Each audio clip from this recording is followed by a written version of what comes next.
in the game.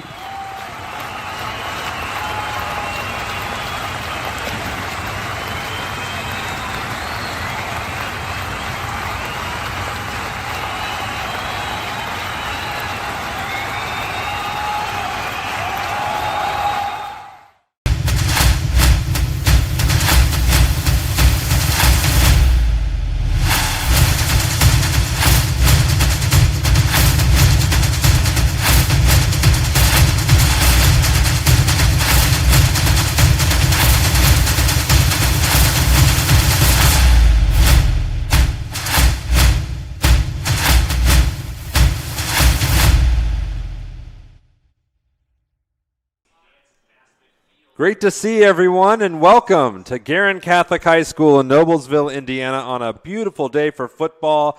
It's been a while, and it's back and speeding along as we get ready for the first game of the year, Guerin Catholic and McCutcheon. Guerin Catholic enters this year with a little uncertainty not related to any illnesses. They have a bunch of new players at key positions. Same for McCutcheon, and we'll look into that in a moment.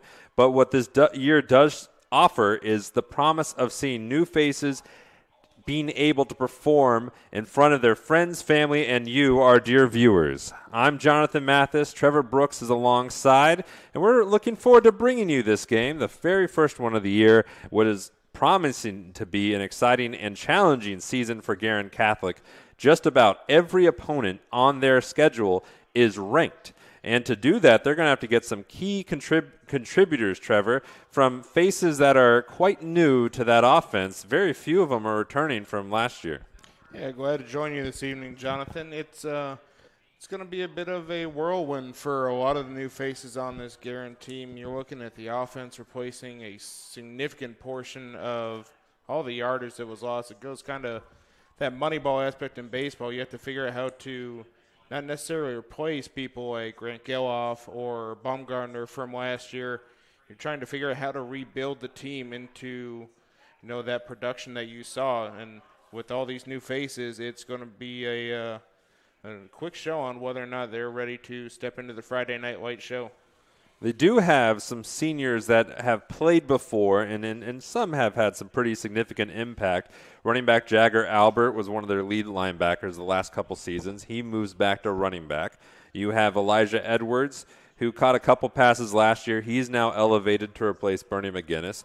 Max McGreal is back at tight end, and he had a huge game against McCutcheon last year. All he did was quite efficient. One catch, 20 yards, one touchdown. So there's some senior leadership, but they're all stepping up into big new roles. Yeah, that is the nice thing. You have, like you mentioned, Jagger Albert stepping more into a offensive role after being one of the leaders for the defense last year. You've got good leadership to go ahead and help step in to replace what you lost last year. So you've got a new quarterback, you've got new receivers that are going to be stepping into starting positions, but you have people to help calm the storm for them and steady the ship so that it makes it a little bit easier for them to step into those roles without ruffling the feathers too much. What you're seeing here on the screen, senior night is leading off the year. That is Jagger Albert, who we just talked about. And right behind him, another player we just talked about, Elijah Edwards. So this is well-timed for our discussion, Trevor. Yeah, no, it's senior night on the first night of the year is different, but there's a lot of things that'll be a little bit different this year, but we're happy to see everybody in. Very different for McCutcheon. If you think Guerin has a relatively inexperienced offense, for McCutcheon, everyone's inexperienced, and this is not even any alliteration. The first time one of their skill players on offense does anything, it will be the first time for all of them because none of them have recorded a stat.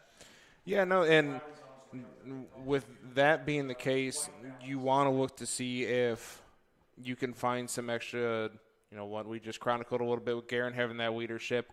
The skill positions are brand new, as you said, but you have an offensive line who, well, there's only been one cornerstone in Colby Borders, who we'll talk about a little bit later as well, and how phenomenal of a player he is. But every member of that offensive line is a senior. So even if they haven't played significant minutes, they've been in this program for 4 years now. So they're well-versed in how to be prepared for these things. Some of them may be seeing a few more snaps than what they had before, but they are at least used to the climate that they're stepping into. Let's talk about Colby Borders and that offensive line. Let's extrapolate on that a little bit because he is really good. He's going to be a Division I player, going to Miami of Ohio, and he looks the part. And if you have an anchor like that on your left side, whatever level, that's a gigantic boost. Well, it makes stepping into, with Zach Weathers stepping into this starting role, it makes him not have to worry about his blind side. If you have that extra bit of time, coming into your first start of your career here, all of a sudden your worries have eased a little bit because you're going to have that little bit of extra time. Colby Borders is a massive human being at about 6'5", 320, and you look at the Guerin defensive line. That defensive line, they're all seniors, but they're only averaging about 210 pounds. So there's a 100-pound difference for Colby Borders to go ahead and, throw at this Guerin defensive line. So that's going to allow Weathers extra time in the pocket and hopefully going to be able to allow some extra holes for that McCutcheon running game to go ahead and try and get going. It'll be interesting to see how Guerin tries to counteract that this evening.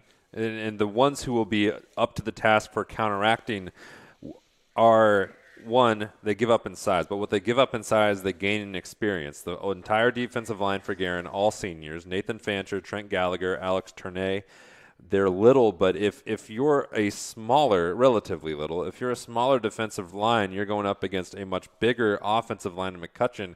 How do you win those battles? What do you need to do to be able to defeat someone who beats you in size? Well, a lot of it, you go back and you look at the Colts teams from the mid to late 2000s into the early 2010s where Robert Mathis and Dwight Freeney significantly undersized for their positions.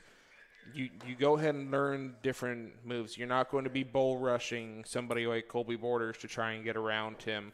It's going to be a lot of hand fighting, quick moves, spin moves, that finesse type movement that you're going to try and counteract him. You might go ahead and do, stunts or, just different blitzes to try and throw off Borders as much as possible. It becomes much more of a mental game than a physical game at that point to try and take advantage of, to counteract that size difference.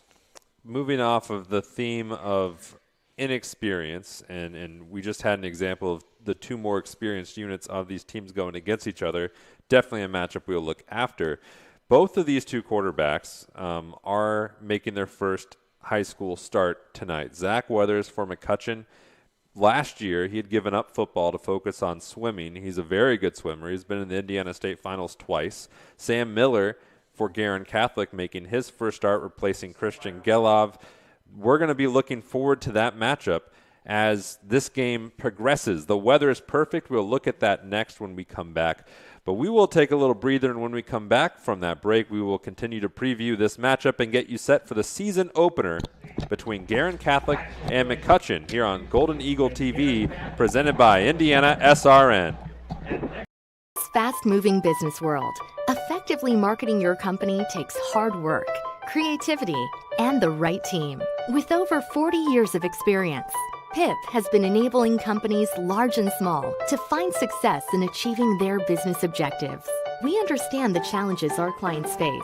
That's why we have a variety of print solutions suited to fit your every need. Whatever your printing request may be, from a quick turnaround on a company brochure for an upcoming trade show, a direct mail piece that needs to be designed, printed, and mailed, to complex marketing projects, PIP is sure to have the right print solution for you. Nothing grabs attention like a well-crafted sign. It can transform virtually any surface into an eye-catching experience, boosting your marketing appeal. From banners, posters, floor graphics, and window decals, to wayfinding and yard signs. We not only help with sign design and getting it installed, we also integrate them into your overall marketing strategy, designed to help you win. PIP also provides best-in-class integrated marketing solutions to help you make the most out of your next campaign. Our approach to marketing ensures that your strategy is seamlessly executed across all media, online and offline, so your business always looks its best. At PIP, we understand it takes a team to achieve business growth, and that's why we're here to help. Get to know PIP and let us make your world a better place.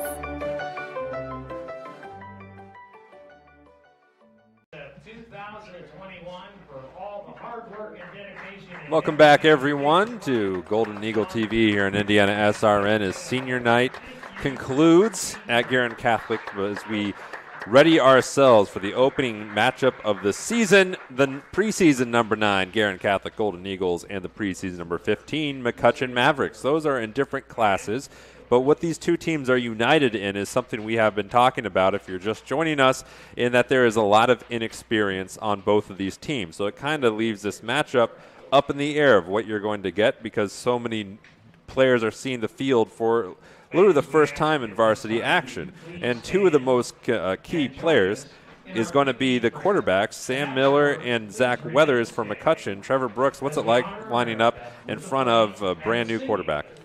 I mean, you've got to believe it's a bit of a deer in the headlights type thing, walking out there on the first night.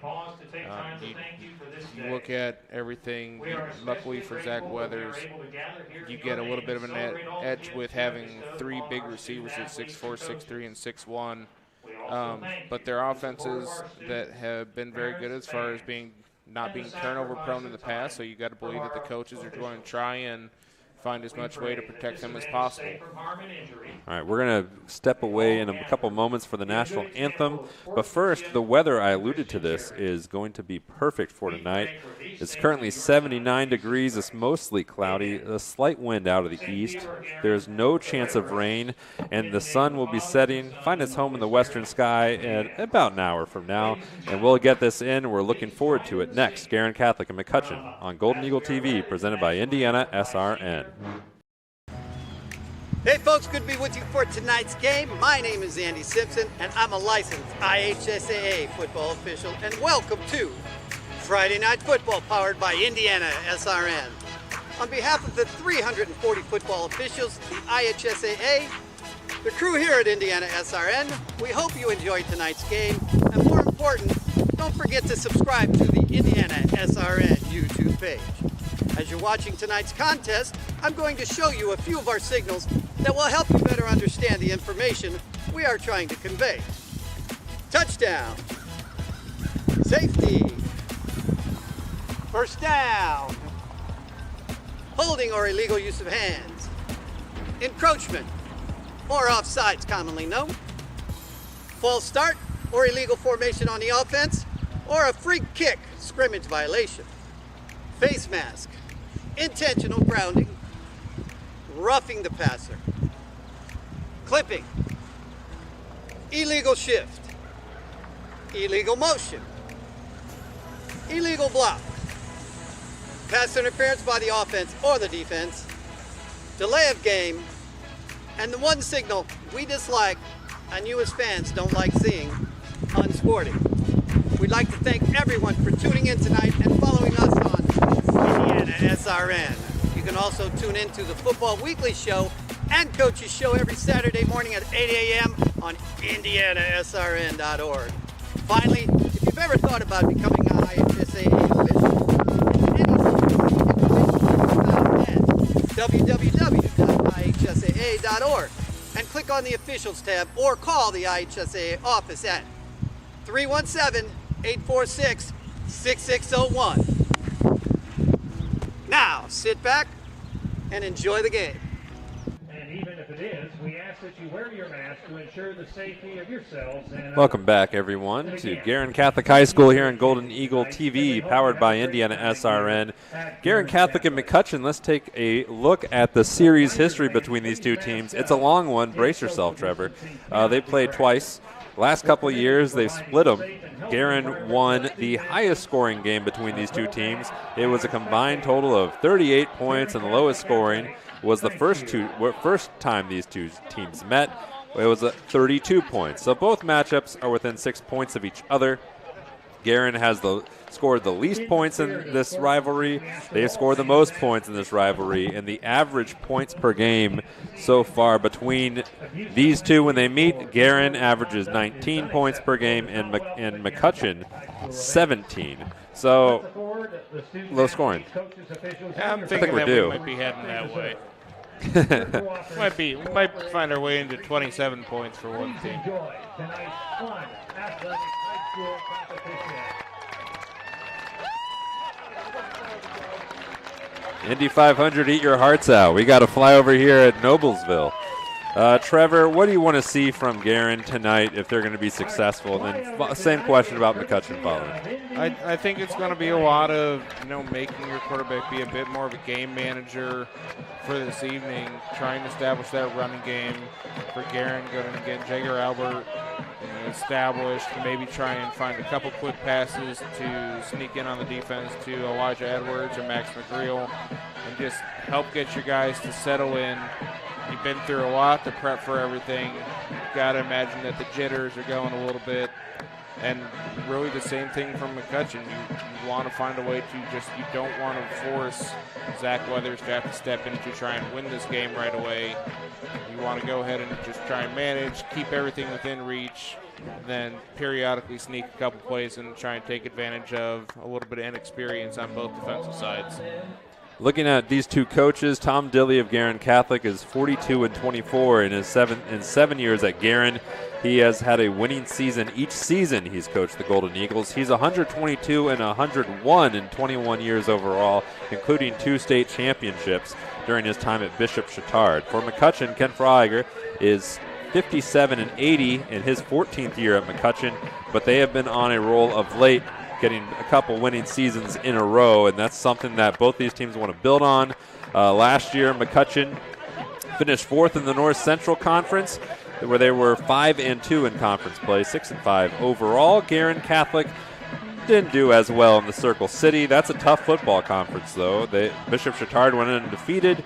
Rebuff was 2nd, Roncalli 3rd, and Guerin finished in 4th, 0-3, but 6-5 overall. They came close to upsetting West Lafayette in the playoffs, but just got nipped at the very end. McCutcheon won one game and then ran into a buzzsaw that was Harrison. But as you can see, the excitement builds on field. We're excited to be bringing this game to you and excited to have you alongside. Trevor, football's back, man. I'm happy to actually see this day has gone ahead and made it here.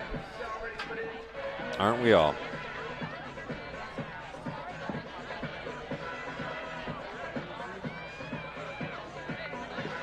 Are you ready for the opening kickoff? 12 minutes on the clock. Guerin will be doing the honors.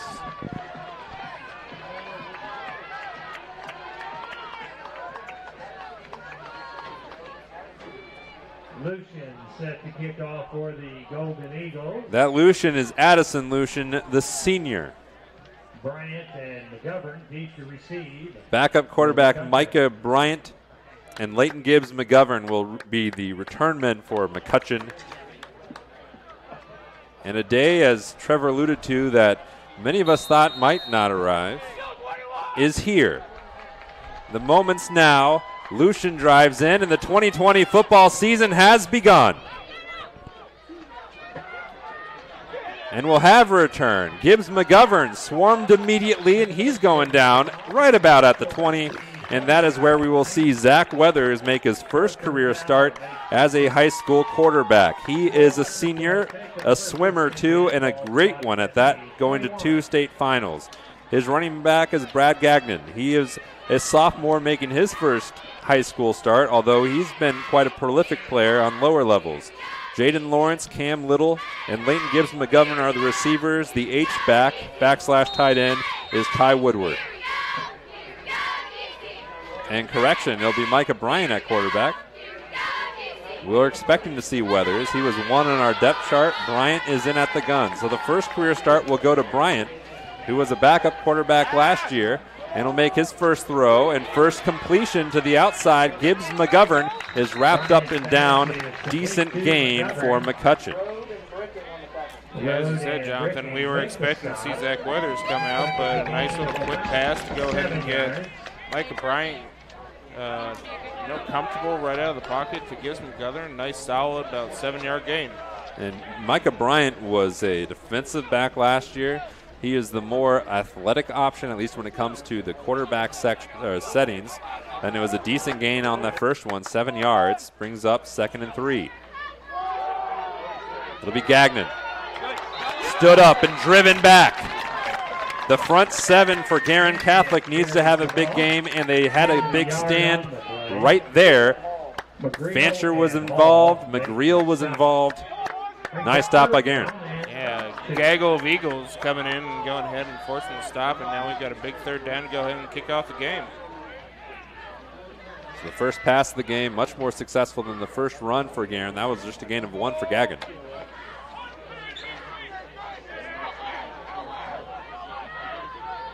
You can see Borders at the top of your screen, number 60 in white. We talked about him the pregame. He's going to Miami of Ohio. He holds his own. Bryant stumbles and goes down. Nathan Fancher was the first Golden Eagle there, but the turf monster had grabbed him already. Yeah, it looked like he had found a bit of a seam after waiting in the pocket, running and breaking in between the right tackle and the right guard, trying to just went ahead and, as he alluded to, Jonathan, the turf went ahead and made its own play. So it'll be a 3 and out for McCutcheon to begin the season. The punter is a junior, Keaton Crum. A frequent offensive lineman for McCutcheon. You can see the long snapper is going to be Borders, the left tackle, and one of the better pound-for-pound players on this field. Gets it away. It was close, though. Borders rolls over one. Elijah Edwards on the return, gets it out to the 50. Fantastic field position, Trevor, for Guerin Catholic. Yeah, we'll say they threw the punt block on and went ahead and threw McCutcheon's punt protection off. They didn't really get downfield to cover it, and Edwards goes ahead and makes a great return. Phenomenal field position for the Golden Eagles here. So we are assuming, and we can see him in the huddle, Sam Miller is making his first start as a quarterback at Guerin Catholic. His last pass in a game came as a freshman back in 2018. He's got 3 receivers. Elijah Edwards is in the slot. The tailback is Jagger Albert, and Jagger will get it. And Jagger has a decent game going for him, but that McCutcheon defensive front was much stouter than the Guerin offensive line on that play. Yeah, he found a small hole to go ahead and start with, get past the initial line of defense, but the next part of the front, yeah, we'll say they've got a front 6 going more so. McCutcheon runs an interesting defense and more of a 3-3-5 type defense with kind of a rover. That front three for McCutcheon, Magnolanis, Lair, and Phelps line up facing the Guerin offensive line, only returning 1 starter from last year. That's left tackle Scotty Smith. Here's the first pass of the season for Sam Miller, and he has a first down to Elijah Edwards inside the 35 to about the 32, maybe the 33. Yeah, brought down there by Jaden Shackelford, but he went ahead and he caught it with nobody around him. Nice solid gain of about 15, 16 yards there. Really didn't get touched until the very end. Just wide open spaces. Nice easy pitch and catch there for Miller. New set of downs for Guerin Catholic. To the bottom of your screen, a rarity in high school football. It's a couple wide receivers with numbers in the 80s. Ryan Glenn and Noah Stubbs. High formation behind Miller. Jagger Albert. Hit immediately and driven down by Jermery Wilson, the senior, trying to make the most of his first real playing time at McCutcheon. Yeah, honestly, Albert's lucky that he got what he did. Got hit pretty quickly right around the line of scrimmage, struggled for that extra yard. Golden Eagles offensive line has got to go ahead and find a way to provide a little bit more push, try and give Albert more room to run. So far for Guerin Catholic, 16 yards to the air, 3 on the ground. And the leading receiver with those 1 catch and 16 yards is Elijah Edwards in the slot on the top. Plenty of time for Miller. Now it's evaporating. Zayden Zerfis was there, and then hitting him from behind was John Schnary. Miller on great job on the initial protection against 3 linemen, the blitzer. Unfortunately, as soon as Miller tried to break around the end, there was nobody left to block for him. Got taken down pretty quickly. 3rd and about 9. 3rd and 7. First 3rd down of the season for Guerin Catholic. This is effectively out of field goal range in Indiana high school football. It's Edwards in motion. McReel is in front of him. They hand it to Albert. No, they hand it off to Edwards on the jet sweep, and he's close to a first down, a little short it appears. Yeah, great job with the motion. And I don't know why McCutcheon can key in more on Edwards there. He's going to be one of the key playmakers on this team. Edwards had pretty smooth sailing for about 6-7 yards before getting contact and brought down just shy. We'll see if they go for it on 4th down, which I'm assuming said field goal kickers in high school football are a little bit more limited in their range. It's an easy go for. Edwards to the top, Glenn and Stubbs to the bottom. Albert, the running back. McGreel is in motion.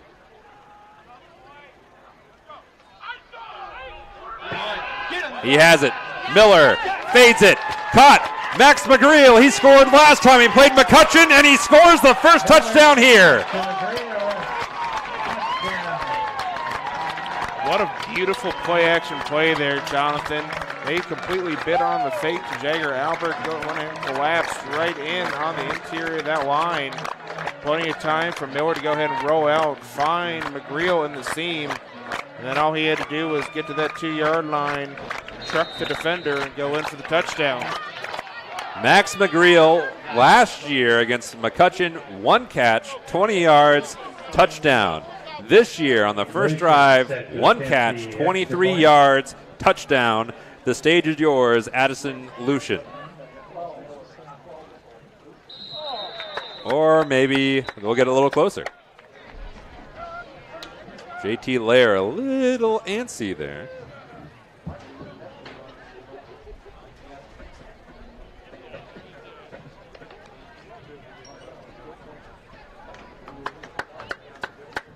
Offside penalty will move the ball half the First distance flag to of the goal. season. Hey, every half yard counts. Max is the long snapper. And we That have cost Lucian McCutcheon to a the whole extra point. 2.5 Sam yards. Miller hold.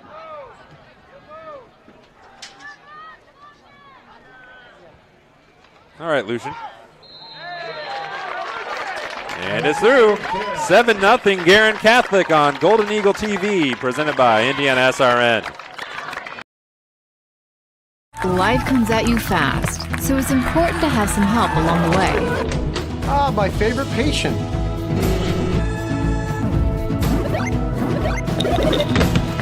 Ah, my favorite patient. When the dust settles, it doesn't always end as anticipated. Embrace the journey and care for the ones around you. My favorite patient. For everything else and every stage in between, My favorite patient.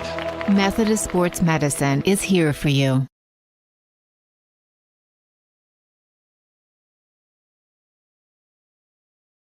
Wealth Management at Thompson. Welcome back, everyone. And if you'd like to see more Guerin Catholic action or McCutcheon action, or you just want to watch this game or anytime, please subscribe to our YouTube channel, where we have replays and post-broadcasts and live broadcasts, everything you could want of Indiana SRN on our YouTube channel.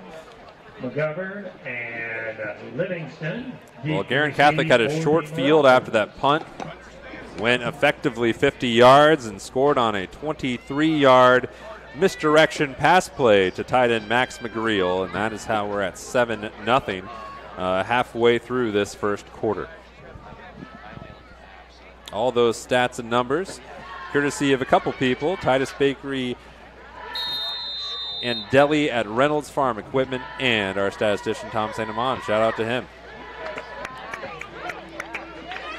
This is returnable. Gibbs McGovern. Hit immediately and dropped by Max Nickel. Take another peek at that touchdown, Trevor. So you go ahead and get the fake right out the middle. They go ahead and throw a couple blitzes in, expecting to do the run blitz there, and just an easy pitch and catch out the McGreel and pattern. And one man to go ahead and beat at the end zone. Runs right through him. That's the perfect way to start that initial drive for Sam Miller.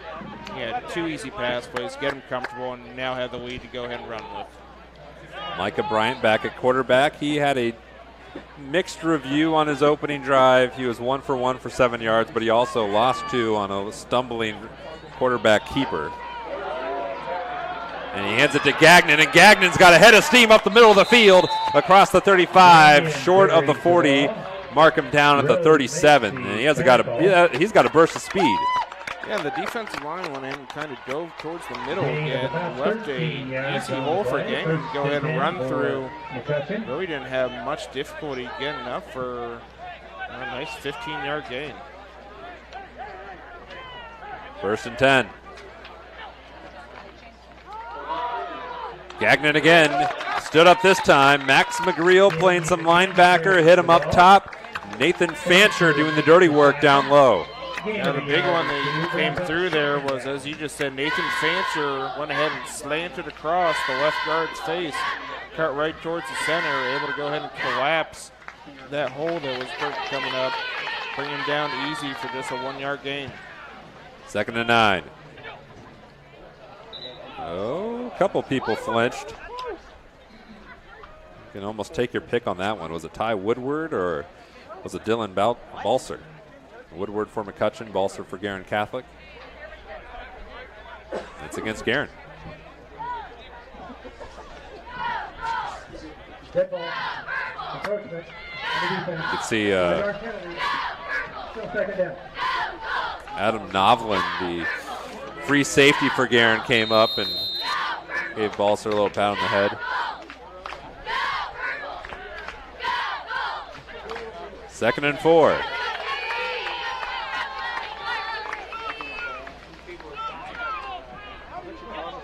At the bottom of the screen is Jaden Lawrence. In the slot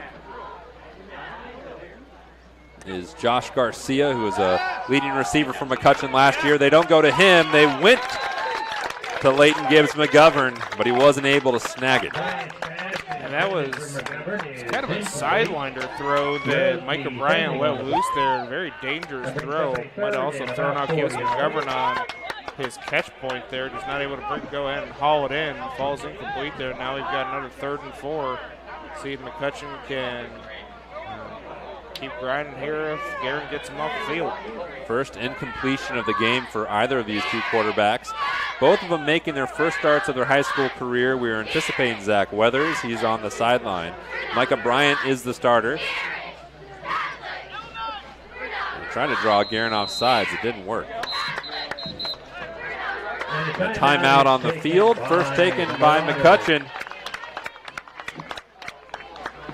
And we'll step away for a moment. Guerin leads 7-0 on Golden Eagle TV, presented by Indiana SRN.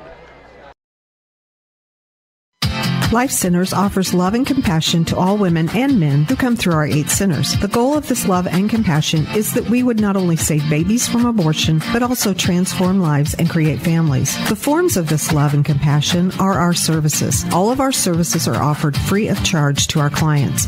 To learn more about Life Centers, contact us at lifecenters.com or call us at 317-280-2635. Life Centers. We choose compassion.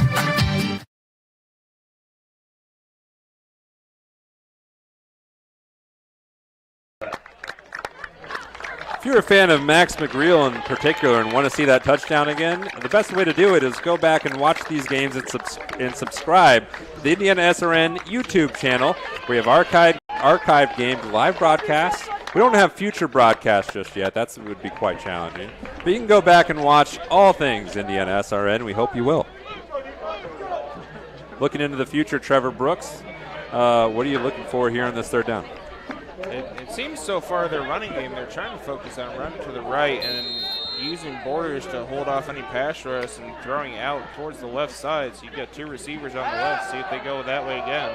They do go to the left, but he overthrew both Garcia and Gibbs McGovern. He being Micah Bryant, who's now 1 for 3 for 7 yards. And out comes that punt unit for McCutcheon, and their coverage not totally on point last time. That was a really good return by Elijah Edwards. Yeah, you had a phenomenal punt return team set up for the last one. And pass that we just saw, Brian just went ahead and rushed it way too far. Gibbs McGovern hadn't even lifted his head up to look back that way. I don't know if he's starting to feel a little bit of jitters now or not, but see if Guerin gets a nice punt return here and gets set up to try and add to their lead. Yeah, we'll have to see his progress as this game goes on. It's a fake. The up back, and he's got a lot of room down the side. Did he get enough? That was Zayden Zerfis. He did. He's pumped up.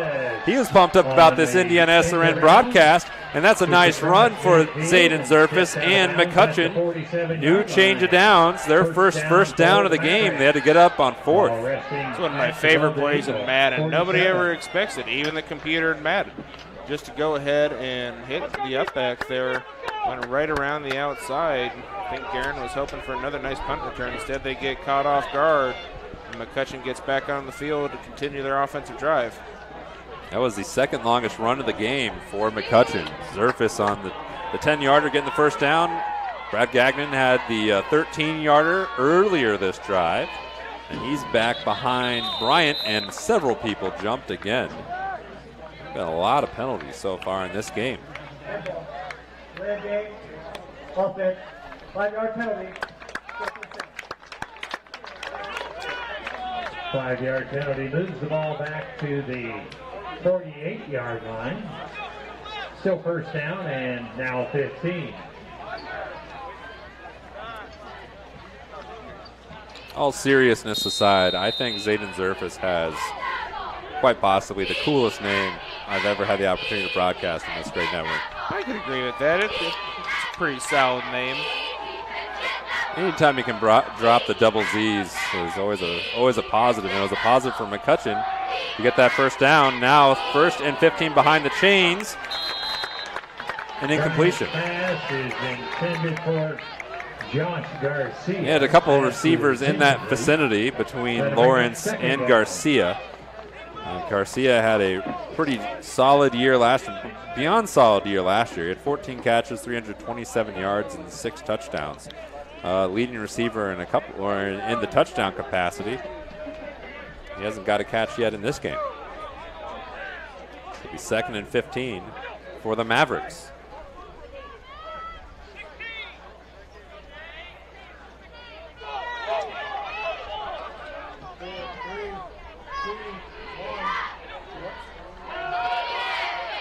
Here's Garcia on the screen, back to the original line of scrimmage, then a nice burst of speed, getting that first down. Parker Bell, a former soccer player, tried to ride him down, but a strong run after the catch by Garcia. I was kind of waiting to see if McCutcheon would try and take advantage of that. The defensive backs for Guerin are giving them a lot of room, not playing anything resembling press coverage at all. About 8 to 10 yards of space. They finally went ahead and took advantage of that on the quick out, see if they could go ahead and beat a man one-on-one, and he went ahead and did for the first down.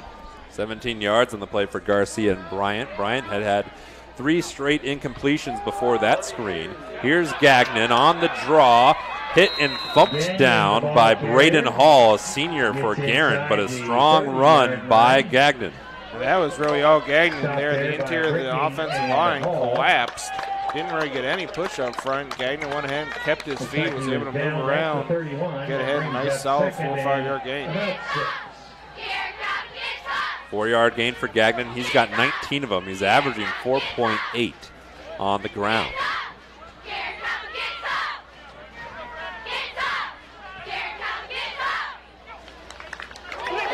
Oh, man, Bryant had it over his shoulder, and he had to dive down. Huge loss on the play. Parker Bell was threatening him, and here comes a long 3rd down for McCutcheon.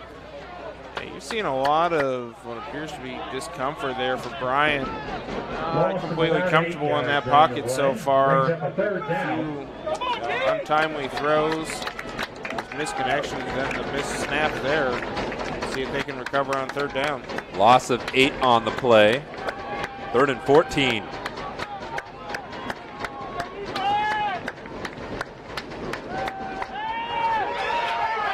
Under pressure, heaves it deep to no one. It'll be 4th down for McCutcheon, and it seems like, Trevor, on those deep throws, there's some miscommunication between Bryant and his receivers. Yeah, that one, it looked like his intended man was Garcia, but it appears that Garcia was intent on running a crossing route there, and just overthrown by a good 10, 15 yards. And good pressure by Guerin getting up onto Walker, forcing him untimely throw again.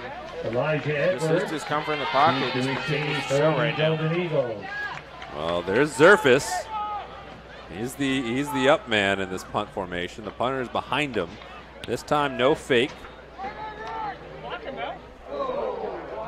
But that's an excellent punt. That's fantastic. That's inside the 10. Strong punt by Keaton Crum. And there's really nothing Edwards could have done with that. The defense got on him so quick. That's a Pat McAfee type punt. Just going ahead and downing it right there about 8-9 yard line. Just a little chip shot. Beautiful there. I didn't see him do the golf swing after the punt, though. He missed his moment to shine. Got to get on him after that, Trevor. Yeah, give him the 1-4 after that. Hashtag half a boomstick. 3 minutes and 3 seconds to go in this first quarter, excuse me. Impressive opening drive for Guerin Catholic. Ended in a 23-yard touchdown on 4th down. Braden Hall in the backfield as the fullback. They're going to give it to him. And he's still moving. Stepped out of one tackle. It took 3 Mavericks to tackle him. And he's out close to the 20-yard line. Great job keeping his feet and just bulldozing through again. Another undersized defensive line for McCutcheon, taking advantage of a little bit of bruising ability and nice low center of gravity, plowing through for a first down. Tom Dilley had spoke before this game last week that due to just all the COVID limiting practices over the summer that they didn't know if they had the full playbook installed, but we've seen a lot of trickery so far in this game from this Guerin offense. A lot of creativity. It's always nice to see in the first game. Here, Jagger Albert runs into his man, keeps the legs churning. Got about 3, maybe 4. I'm assuming that play was designed as a stretch run. You would have liked for him to go ahead and read his blockers. Got stood up a little bit on the outside, but he had a cutback lane. If he would have went ahead and taken a left cut after he went about 3-4 yards to the right, it looked like he might have had a hole to jump through. Instead, you still get a solid 3-yard gain. Jagger Albert, linebacker last year. He said that one of his favorite things to do in football, he loves to hit people, and maybe that might have been it. He saw a defender in front of him and thought he could plow through him. But 2nd and 7, he's going to get another shot at this one. Doesn't have anybody to hit. It opens up for him, and Jagger Albert has his best run of the game as he's out to the 40-yard line. That's just a phenomenal job there by the left tackle and left guard. Go ahead and blocking out. Getting that set step in, go ahead and divide and conquer, separate away the Red Sea. Just go ahead and plow through for another great gain for another first down. 17 of Jagger Albert's 23 yards in this quarter came on that run. Guerin's got 2 of their first downs so far on the ground. Glenn and Edwards, the receivers, on the outside. They go to Albert. And this looks to be like Jagger Albert's drive, Trevor, and it's a back to form. Now he's been in the beginning of this game where he just got it a little bit. Another solid run there, but what we saw in the last play looked like materialized again. The left guard and left tackle again did a great job separating the defensive line there from McCutcheon. If Albert cuts back, gets a few extra yards, still another 4-yard gains is not anything that you're going to complain about. See a new nose tackle into the game for McCutcheon. That's Colby Borders, the big fella. Going to be a Miami of Ohio Red Hawk come next fall. Getting a push. Miller goes down, and it's Colby Borders. His ears were burning. Yeah, and that one, Sapienza looks like I believe that he got beat up the middle. Did a great job walling off Borders initially. That one I think is a little bit more on Sam Miller. You've got to go ahead and have that internal clock as a quarterback monitor. Borders did a good job continuing to fight, didn't give up after initially being stonewalled, but Sapienza kept going through and gets the sack. I don't know if they're going to get this playoff. Probably not, but maybe this is a good time for Sam Miller. Take a breath, take a pause. We're going to take one, too. Coming up here at the end of the first quarter. All in all, very positive for Guerin Catholic. They lead 7-0 on Golden Eagle TV, presented by Indiana SRN. Every day, Summers Plumbing, Heating, and Cooling keeps Hoosiers comfortable at home. When you see our bright orange trucks on the road or in your neighborhood, you know the Summers tradition of trust is alive and well. We deliver essential services where you need them, when you need them. We're trusted for quality service at fair prices. Plus, we do what it takes to keep you safe in a time like this. Just call Summers and enjoy the season at home in comfort.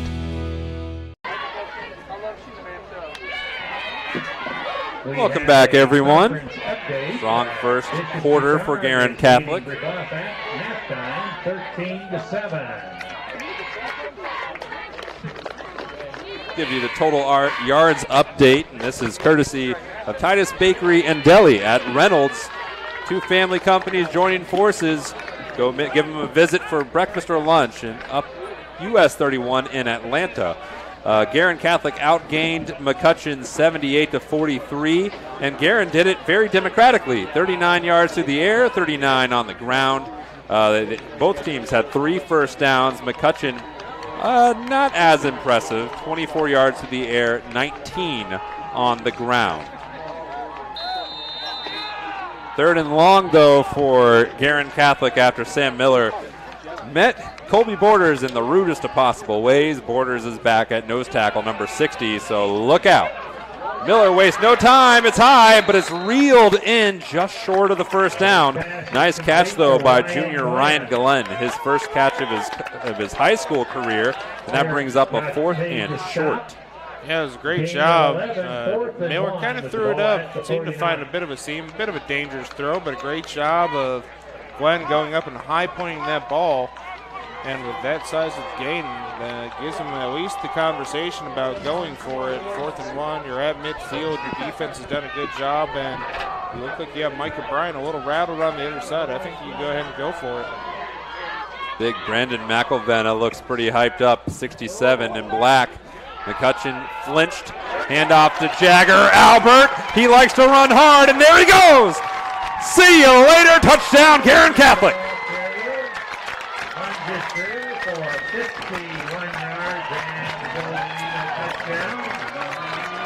Well, he has been boom or bust so far this game, Trevor Brooks.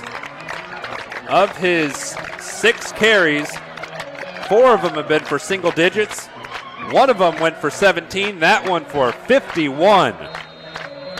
There again is a bit of that danger of trying to go with the run stuff there and cave in the middle. He goes off the right side of the line, beats one man right around the line of scrimmage, and then nobody else there to challenge him. Great speed. He's got breakaway speed for Jagger Albert there. Go in for 6. It's up and good. Lucian took a tumble. That'll be enforced on the kickoff.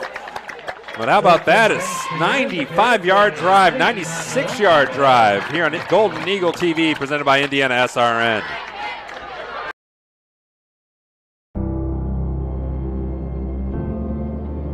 How does a good man become even better? By working out? Or by working his way up the corporate ladder? By changing his diet? Or by changing his style? By traveling the world? Or by staying perfectly still?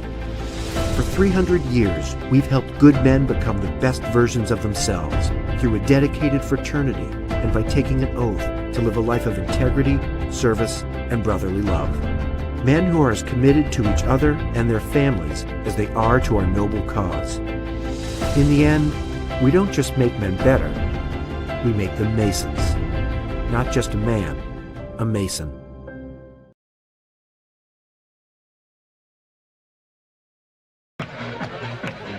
Jagger Albert was averaging in the single digits before that last run. Then what happens if you add in a 51-yard run to your total?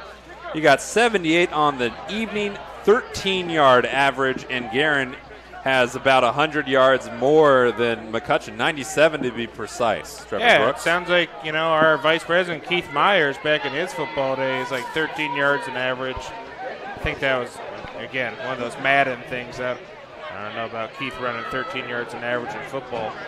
But, yeah, Jagger Albert going ahead and getting a little bit of dirty work done for those single-yard average initially, and then it goes ahead and pays off eventually. Big run there go ahead and put the Eagles up 2 touchdowns. Adam Lucian will do the honors. And that'll be a touchback. Kick goes into the end zone for the touchback.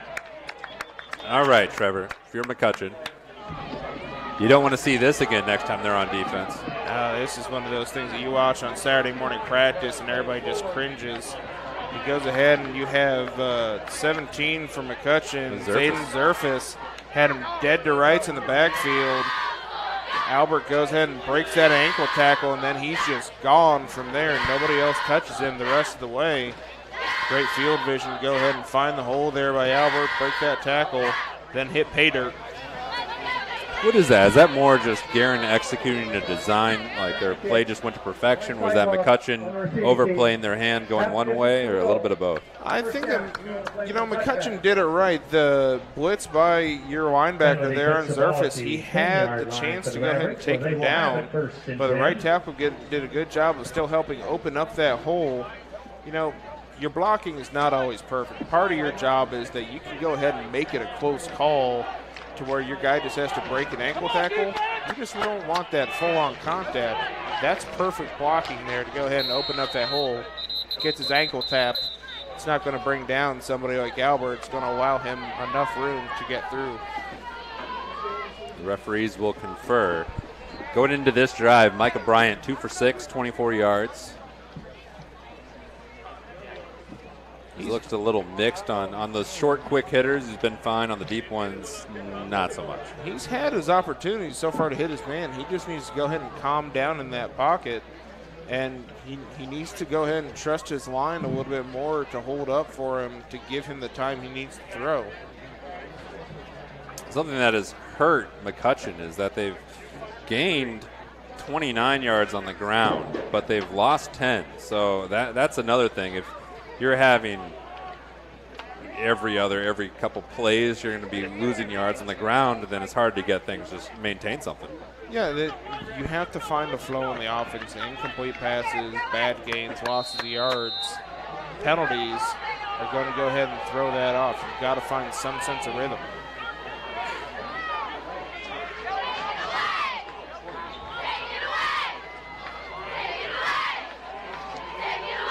First and 10 with Micah Bryant in the gun.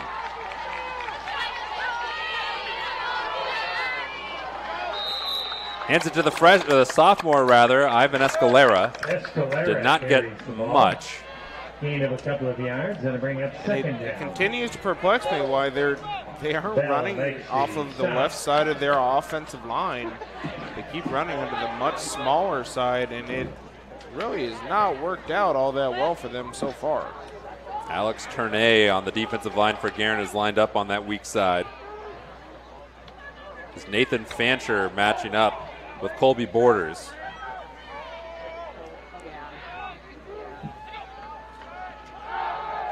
They throw weak side. It's Garcia. This worked out well for McCutcheon last time. Not as well this time. Garcia gives Luke Modi a little pat on the head. Nice tackle, young fella. Still, it didn't go as far for as many yards, but you get a solid block there from the receiver, Brody Fine, to go ahead and give him enough room to get. And he's still solid, about 5-yard gain. Makes it a lot more convertible of a third down. Garcia's got 2 of the 3 Bryant completions in this game. 3rd and 3. Steady drive so far. McCutcheon, this kind of mirrors their opening drive. They need to convert. And they do in a huge way. Gibbs McGovern up the right side, and check it out. First touchdown of the year for McCutcheon. Pass is complete to Leighton McGovern. Touchdown. Beautiful little slant play there by McCutcheon. Go ahead and you beat the corner who's playing well off of him across his face. That kind of speed by Gibbs McGovern, it's going to be difficult to catch. He goes ahead and beats his man untouched for a huge touchdown. Go ahead and hopefully help Bryant ease into his new starting job a little bit more and bring this game back to within a touchdown. Ryan Denham, the kicker, but Leighton Gibbs McGovern basketball player, runs a 4.8 40, and he blazed for 83 yards on that touchdown. The kick is good, and it's a one-possession game on Golden Eagle TV presented by Indiana SRN. There's no greater anti-poverty measure than to give a person a job. That helps them start to change that trajectory. Morales Group is a full-service staffing company that provides temporary labor in the Indianapolis, Central Indiana market. It was a challenge that was given by my father. He wanted me to give back much more than I had been. Then I realized that when he said more, he wanted me to see how I could give more. And it wasn't just in money, but in time and in services. And that's how the Morales Group was created. I started off at Morales Group as an intern. I interned for 3 years before going on full-time staff here. What I love most about Morales Group is that big family aspect. I come from a big family in Mexico, and since the company is continuously growing, I feel like there's always a new member of the family that I get to know. We're willing to give. We're willing to serve others, and we're not expecting something in return. Come talk to us. We would love to work with you.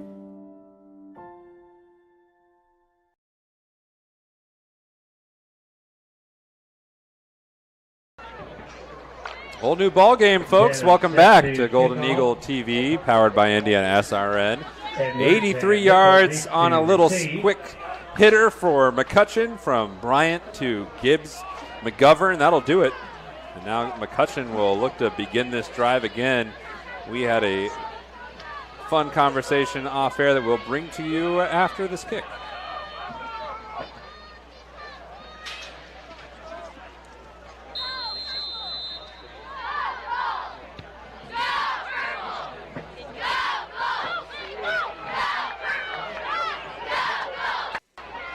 Nickel got it across the 20 before he was hit up and brought down. Let's check this out, but you were saying if you don't want to, you got to be careful if you're playing this as a corner. Well, that previous play sets it up so well because you go from 3rd and long to a 3rd and 3, so you have both running and passing options back into play. But with somebody as quick as Gibbs McGovern, and I've maintained for a long time that one of the most difficult positions to play in high school football is defensive back because it's one of the last things to really materialize talent-wise. Yeah, that'll be a learning lesson for Luke Moody, the corner on the play. Nice play by the McCutcheon defensive line. Manuel Mangalanes was in there, as was his teammate number 40, Jaden Shackelford. Great job by McCutcheon. Go ahead and collapse in the middle. But to finish my previous thought, the defensive backs in high school football material is so much slower just because of how people naturally mature. It's just a difficult position overall. Beating somebody on a slant like there, it's usually an easy go-to play that can capitalize and make big things happen. But the big play has been in effect here in this opening game of the season. Little wobbler pass and harangued down. Shackelford didn't give Hall much to do, and it's going to be a long 3rd down, and the Guerin offense has stalled on this possession. Yeah, that out just went ahead, and it took too long to go ahead and materialize in the flat there, allowed for the linebacker to fall down and flow with him and take him down the backfield for no gain or maybe a slight loss. And now you got 3rd and long. See if Sam Miller keeps his composure here, and if they go ahead and try and make a play happen in the passing game. On our Titus Bakery and Deli at Reynolds stat book, so far is a 0-yard gain on that play, even though Miller's 4 for 4. Look out! Manuel Mangalanes. And McCutcheon's defense comes roaring back here in the second quarter. And that's where the interesting defensive formation there goes ahead and comes into play. You had John Schneer and McCutcheon. They're throwing these interesting names at us. It's great for spelling on the back of a jersey, but boy, it's a little bit of a hiccup. Great job there going ahead and you throw all these different people that can come out of nowhere with how the defense is formatted, and can make for a huge headache for an offensive line where you're only returning one starter. And this is not a normal defense to come across. Guerin takes a timeout. We will too. 14-7 on Golden Eagle TV, presented by Indiana SRN.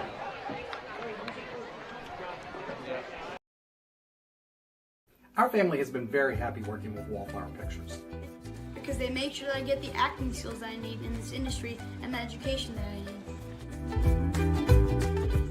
Wallflower Pictures supports UV's journey in the industry.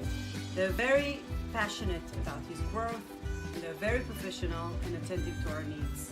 And I truly believe in the projects I've worked on, like For the Boys and The Walk. We love working with Wallflower Pictures.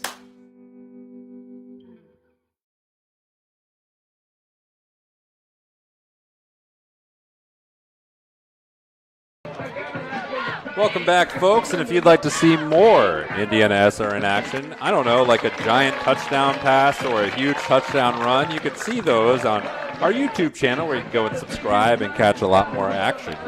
Like this one here on Golden Eagle TV, powered by Indiana SRN. Second quarter stats thus far, still 7 minutes to play before halftime. McCutcheon has 90 yards this quarter, 88 through the air, 2 on the ground. Not balanced. Yeah, that's what you're looking for when you draw it up. Let's get to a third down and manageable and then just get all our yards.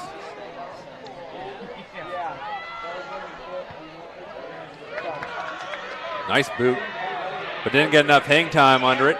Here's Gibbs McGovern. If he gets ahead of steam, and he won't. The fantastic cornerback for Guerin Catholic senior Danny Rode was there and slowed him up just enough so his teammates could clean him up. Yeah, it looked like McGreal and Edwards were in on the stop as well. Great job on punt coverage, punting, like you said. Not a whole lot of hang time, but a great job on the coverage team getting down there and limiting his overall return.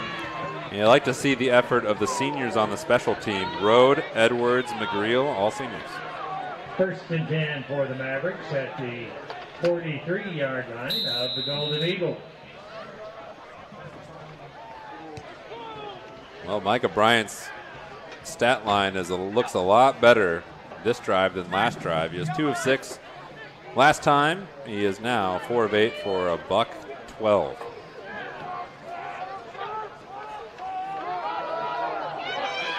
The Escalera, and it was Escalera. McGreal got him first, and then Braden Hall came in from behind, joined by Dylan Balser. Yeah, it looked like they tried to lead the halfback in as the lead block. He got blown up in the backfield, and from there was just no room left for Escalera to run. Great job getting penetration there by the Eagles, Golden Eagles front seven. Second and 13, a familiar spot for McCutcheon, unfortunately for Mavericks fans.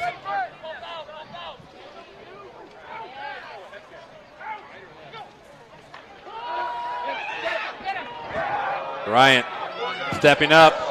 Nice move. Down the sideline. First down. Bryant carries the ball. Yeah, Bryant read the blitz there coming off of the right side of the offensive line. Saw that there was nothing but open field on the left side. Ran right around the left end. Gained plenty of yardage. Go ahead and find his way to a first down after a second and long.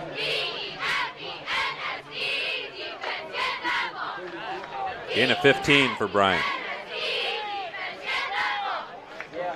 You can see the athleticism that McCutcheon likes in him, and that was an advantage for him in the quarterback competition that he eventually won out coming into tonight. Escalera will try. You saw some power from him, but when Fancher came in to join the pursuit, it didn't last much longer. And a great idea there by McCutcheon. Go ahead and try and pull Colby Borders around the outside to help be the lead blocker for that run. Just couldn't get there in time before Golden Eagles had already gained some penetration. Another loss of yards there on the rush there by McCutcheon. Yeah, he lost one. Escalera's lost yards on his last 2 carries. He's -2 on the game. He stays in. Right of Bryant. Here's a quick hitter onto the boundary. but not much going for Cameron Little, the sophomore receiver. Yeah, they tried to use Brody Fine there to go ahead and set up a block for Little to break out. Fine was not able to hold his block long enough on the quick out to Little. And gains only about maybe 1.5 yards, 2 yards on the quick out. And now another 3rd and long here. See if Bryant can convert. McCutcheon's got some big receivers. Little 6'1", Gibbs McGovern 6'4". Lawrence, who we haven't seen catch a pass yet, he's 6'3". And that size, you would think, could be an advantage for McCutcheon here on this 3rd and long if Bryant can hit him. Oh, he's in trouble immediately. Flicks it. That was a disaster from the get-go. Golden Eagles blitzed hard off the left side of that line. Went ahead and just quickly collapsed the pocket. Bryant had nowhere to go. He's lucky that pass just went ahead and fell incomplete there. And now McCutcheon kind of in no man's land. Need to squib punt it, or pooch punt it, I should say it correctly. That's a long 4th down for McCutcheon. Well out of field goal range, especially at this high school level. They got the green circle play, though, at the top right of your screen. I love green circle play. We'll see what green circle is.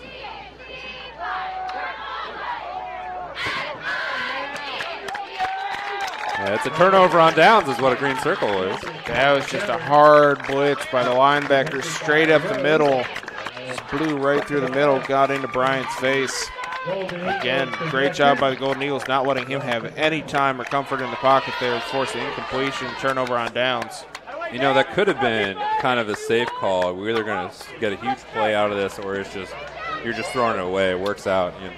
Yeah, you're only giving up the ball on the 31 now of your own territory, or of the Golden Eagles territory. So you don't lose a lot. You know, if you punt it in the end zone, there's not a significant difference. If you get stopped, there's not a significant difference. There's not really much of a negative outcome unless you end up getting sacked, fumble the ball, and they take it back for a touchdown. But that didn't happen. Which would have been pretty bad, but it didn't. McGreel, top of your screen, eludes one, rumbles over another, and then Jeremy Wilson had him wrapped up, but it wasn't enough to stop him. 1st down run for Max McGreel. Beautiful little misdirection play there, going ahead and trying to fake it, giving a quick handoff out to McGreel, faking it out to Albert. Defense collapse on the inside, assuming Albert's got the ball. McGreel's got plenty of room to run around the outside for a 1st down. Guerin's got some spunk to him, a little creativity. We saw a place a couple times similar to that, and all of them have been successful. Yeah, take advantage of some of the lack of experience by McCutcheon. Here's Albert, top of the screen. Oh, he got his face mask almost ripped off. Albert on the carry. Penalty marker. He has to readjust his whole helmet. Yeah, it was a good job by the defense flowing down and cutting off any lanes for Albert, but unfortunately they get the face mask there, and 15-yard penalty. There goes 15 yards. Yeah, we saw that one from really far away, too.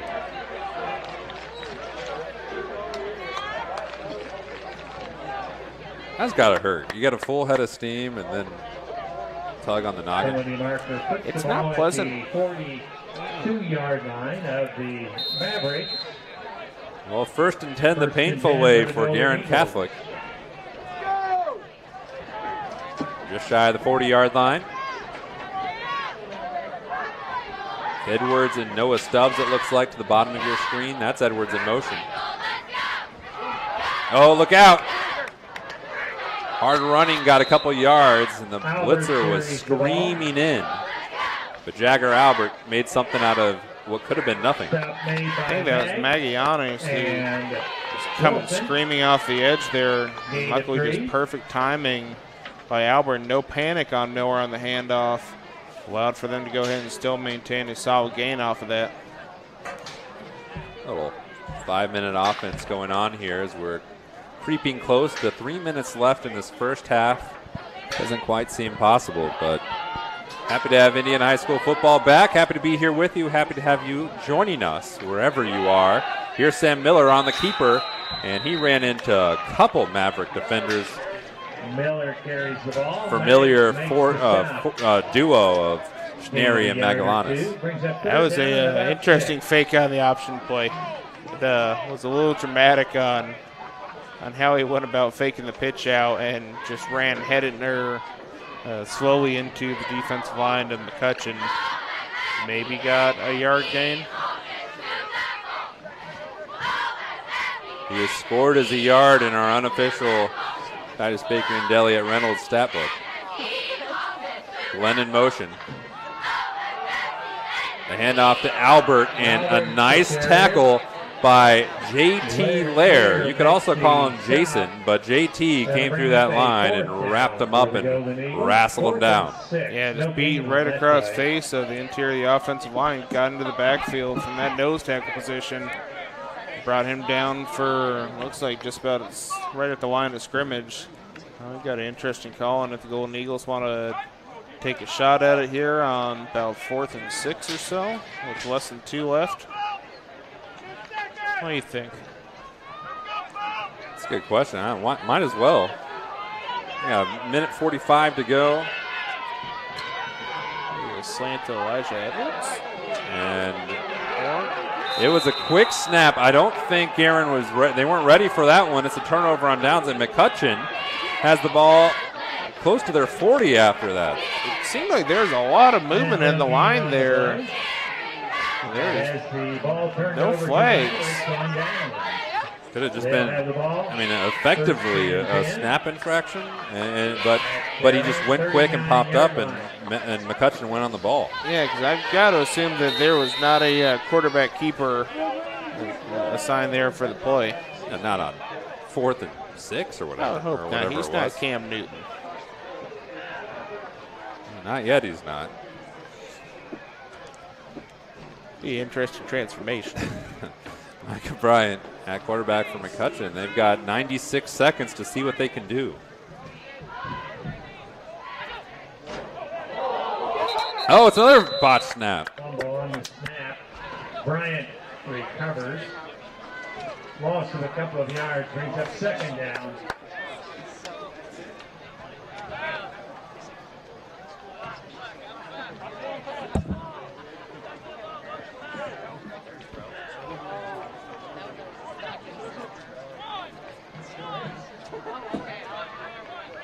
And now McCutcheon in slow-down mode, at least for the moment. Let's see if they can keep it on the ground. They will. Gagnon, decent run. Got through a couple arm tackles. McGreel tried to rip it out. Gagnon carries the ball. Gain of about 7 yards. Road and Bricking make the stop. I would assume that they're just going to try and run this, because that kind of spells disaster, trying to have Micah Bryant his first start run down the field with 40 seconds left. That would be a fair bet.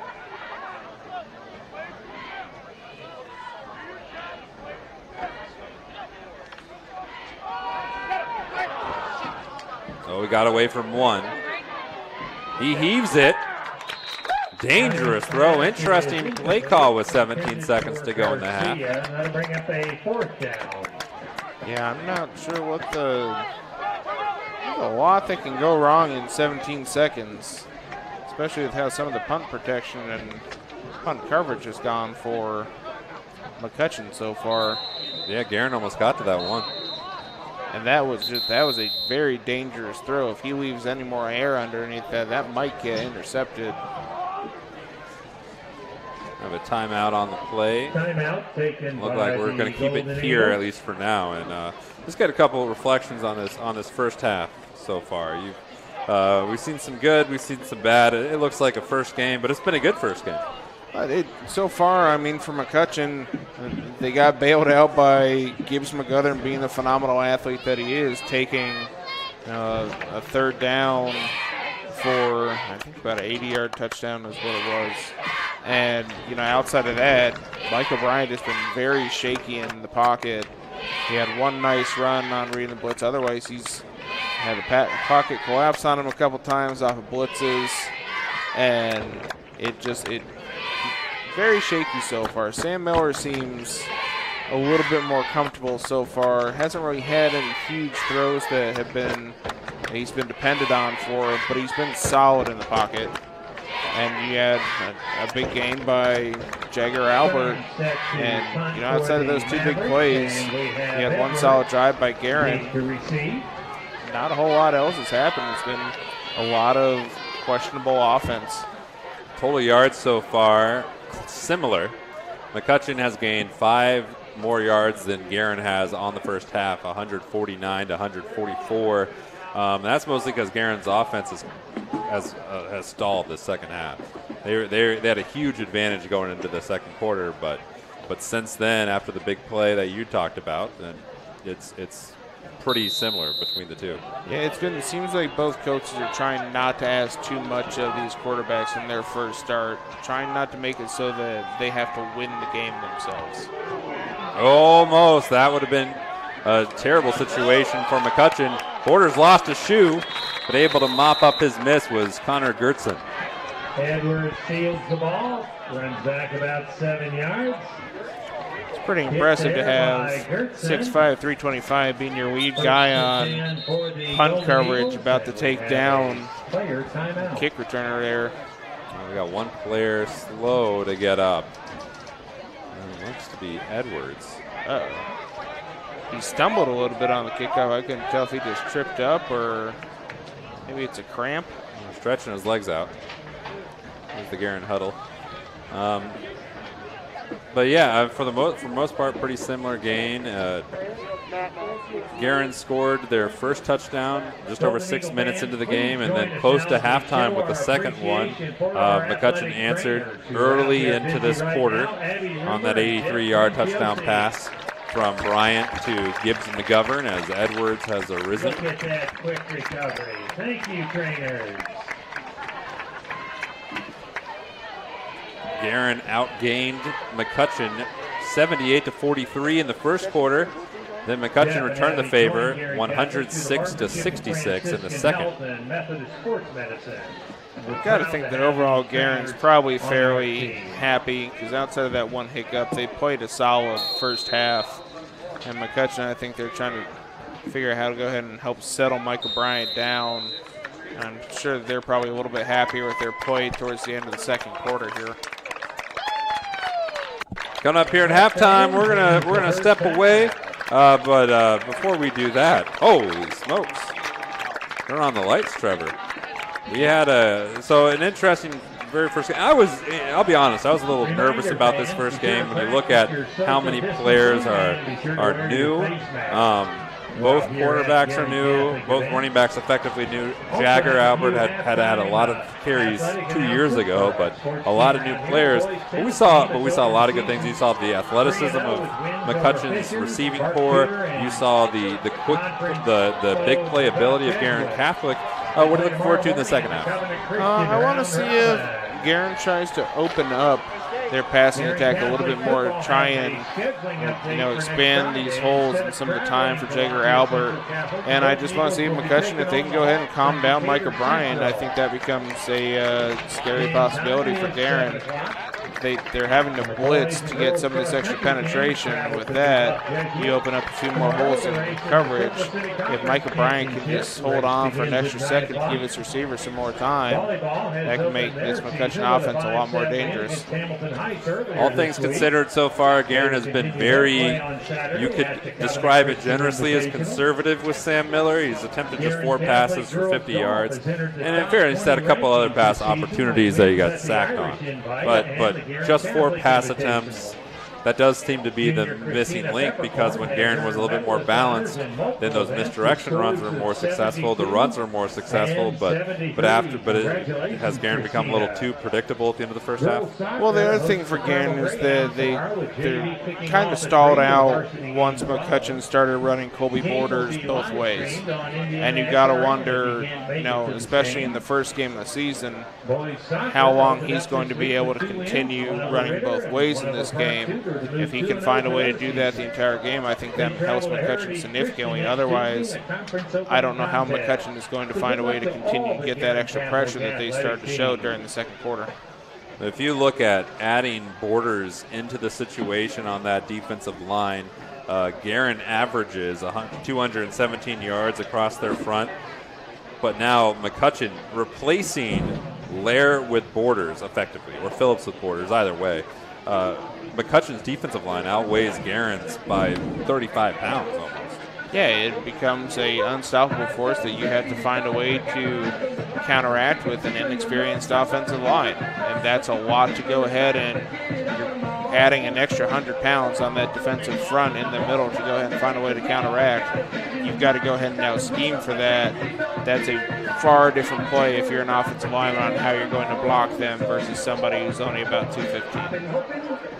Well, we'll see what comes up out in this next stanza, second half of the season, or of the game. We're looking forward to it. You're seeing some of the highlights here. This was a big one. We saw the Albert play before that. We're going to run with Leighton Gibbs McGovern into our halftime break. Guerin Catholic leads 14-7 against the visiting McCutcheon Mavericks from Lafayette on Golden Eagle TV, powered by Indiana SRN.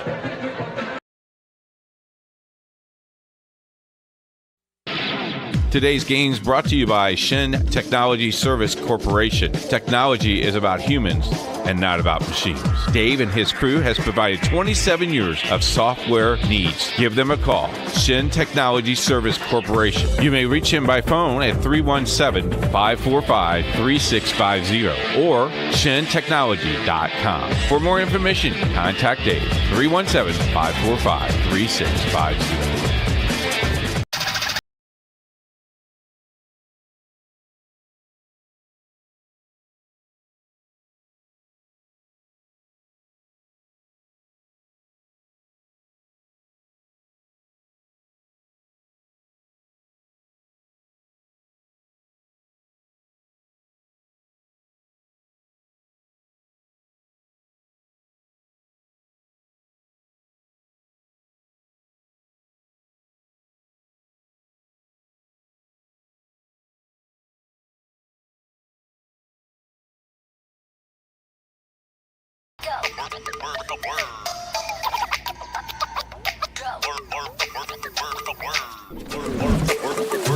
Go.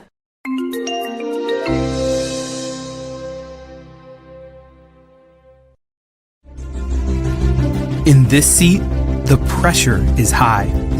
And for this season, this is your seat.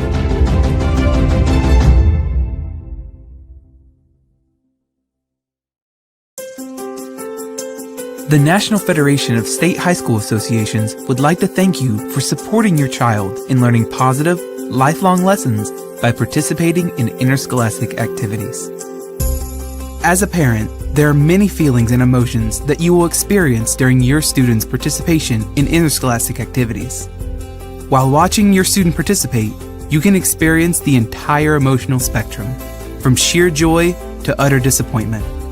At the same time, for students who are motivated to be part of a team, it can be an enjoyable and rewarding experience for everyone.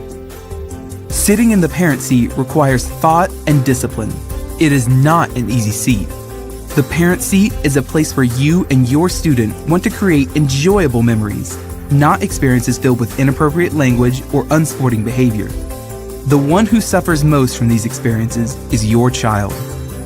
Negative parent behaviors can be embarrassing to your student and damaging to your relationship as their biggest fan. This is the last thing you want. Here are 10 suggestions to help you with the emotions that arise in the parent seat. 1. Develop an awareness. Recognizing that you may be part of the problem in the stands is the first step to addressing it. This in itself can be challenging, as typically, you are the last one to know if you are part of the problem. 2. Understand the benefits. Recognize the benefits that participation in interscholastic activities provides your student. Interscholastic activities provide a platform that promotes fitness, the opportunity to be part of a team and community, can improve your students' confidence, and provides an opportunity to learn new skills and improve current skills. 3. Embrace the growth and development of your student. By participating in activities, your student will have many opportunities to learn life lessons that will help him or her as they transition into adulthood. Taking a hands-off approach at times can be difficult for parents, but also rewarding for both the student and the parent. It can allow the student to gain confidence and independence to deal with their own obstacles.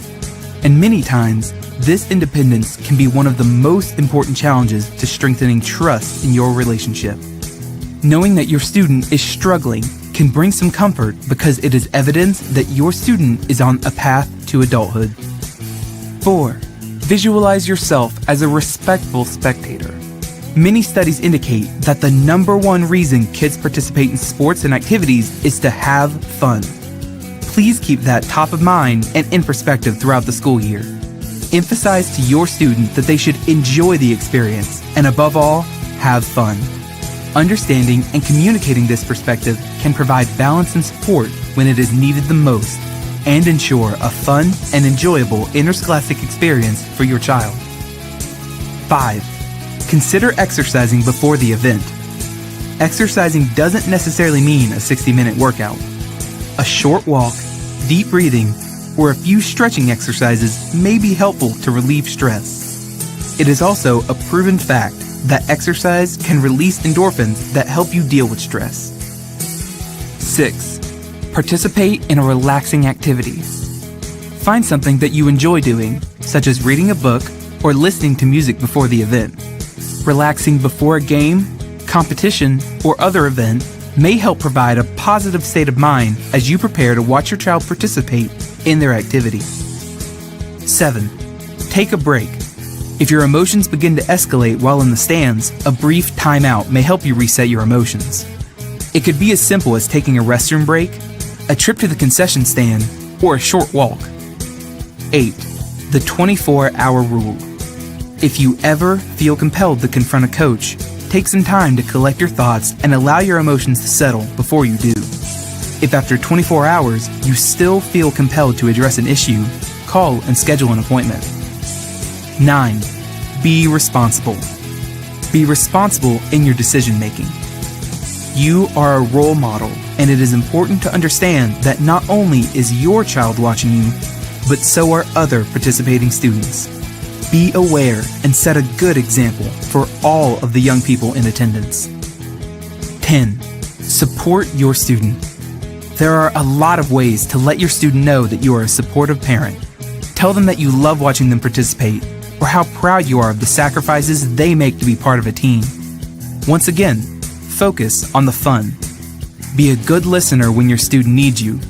Supporting them and understanding their feelings, hopes, and dreams can help you build on your trusting and loving relationship. Be aware that you will experience many emotions while sitting in the parent seat.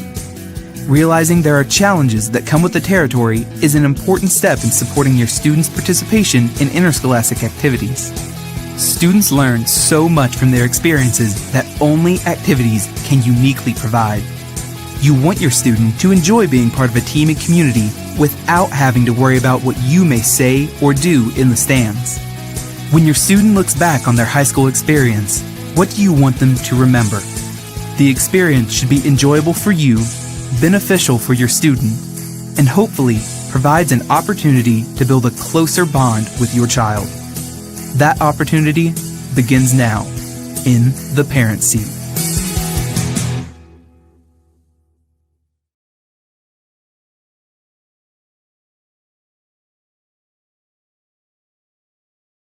In today's fast-moving business world, effectively marketing your company takes hard work, creativity, and the right team. With over 40 years of experience, PIP has been enabling companies large and small to find success in achieving their business objectives.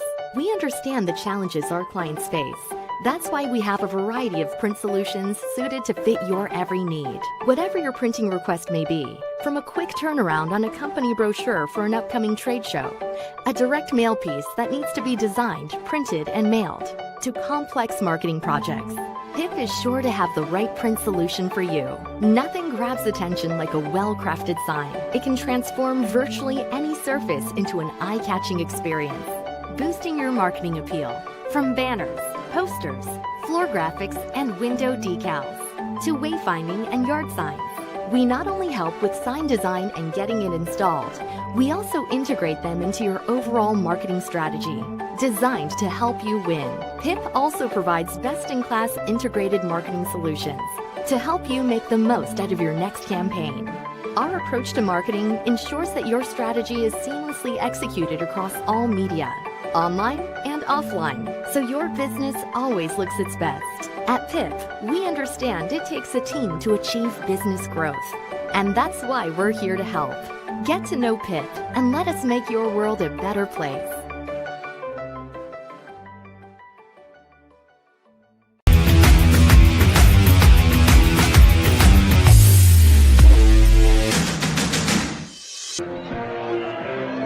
Good to see you there, folks. Welcome back. Getting ready for the second half of action here on week 1. Good game so far. A lot of big plays. Guerin scored on a 23-yard little pop pass out to the outside to Max McReel. Then they scored again on a 51-yard run by Jagger Albert. Both those came in the first quarter.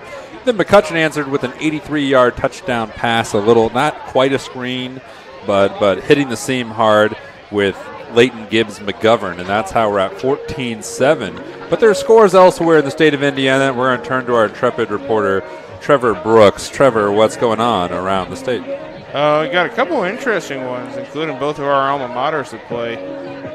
One that just popped up, which is a bit of a surprise to me, is I thought that Westfield would be a contender. Right now they're down 36-7 against the Cathedral Fighting Irish. Oh, man. Well, Cathedral's good, always. Let's see what else we have. We have a high-flying affair between Lawrence North and Avon, 48-27 at the half. And then the counter to that, Pike is up 6-3 over Zionsville at half. My alma mater, Fishers, is currently trailing North Central 20-6. Carmel in their replacement game, they found a game against Plainfield. They're currently leading 21-0. Another Indy or conference matter for Guerin. Chittard is up 13-7 over Brebeuf and Brownsburg. And one of the ones that also pops out a bit, 31-0 over Ben Davis. Almost a 200-yard difference in first half yards for Brownsburg over Ben Davis. Yeah, we had a busy weekend here on Indiana. Well, I guess we'll count this as the weekend. Black Eyed Peas is playing in the background. This counts. Busy weekend on Indiana SRN this weekend. Covenant Christian on a webcast is beating the bejesus out of Jennings County. I don't even worry about the score. It's a lot to a little. Ignore me for a second as I message producer Jerry Collins. Jerry, can you buzz me with is the Shenandoah-Cecina game pretty close? He's going to check. Our radio broadcast, we had Frontier and Anderson Prep. Mount Vernon, 5th-ranked team in Class 4A, is playing at Noblesville. Big game. Mount Vernon had a heck of a year last year and then getting to take on Noblesville. And then you mentioned I had a couple of Guerin's upcoming opponents, Chittard in that Brebeuf game. That's a huge game in Circle City. Those were the top 2 teams in the conference last year. Cecina's beating Shenandoah 13-6. Thank you, Jerry. We've got a pretty awesome cast of characters bringing you this game. Our producer / executive producer Jerry Collins. Tellion Johnson's on the camera. Tom St. Amon's on the stats, keeping us up to date. Trevor Brooks, Jonathan Mathis. Getting ready for the second half. We alluded to it before, but let's rehash things. What do you want to see out of McCutcheon and Guerin? How can McCutcheon get back in this game? They're already back in it, but how can they catch up and surpass Guerin Catholic? I mean, the big thing right now for them is just making sure that Micah Bryant has a comfortable pocket to pass out of, so that if he's settled down, he's got some bigger weapons to throw to, and that can go ahead and balance out that offense more against what is still, they played well so far, but it's still an undersized Guerin defense. So they have a chance to go ahead and try and capitalize on that. I'm still surprised that they haven't rushed more behind Colby Borders, their Division I recruit. And then on the offensive side for Guerin, it's mainly if Borders comes back in at nose tackle, they have to go ahead and be able to find ways to protect Sam Miller from the pressure from Borders, and when Borders isn't in, so far their offense has operated pretty well. It hasn't had a whole lot of big plays outside of one run by Albert, but it's been nice and efficient, and it's gotten the job done. So either they wear down Borders overall for McCutcheon, or they keep them in and try and stagnate that McCutcheon or that Guerin offense, and McCutcheon's offense just has to go ahead and calm down.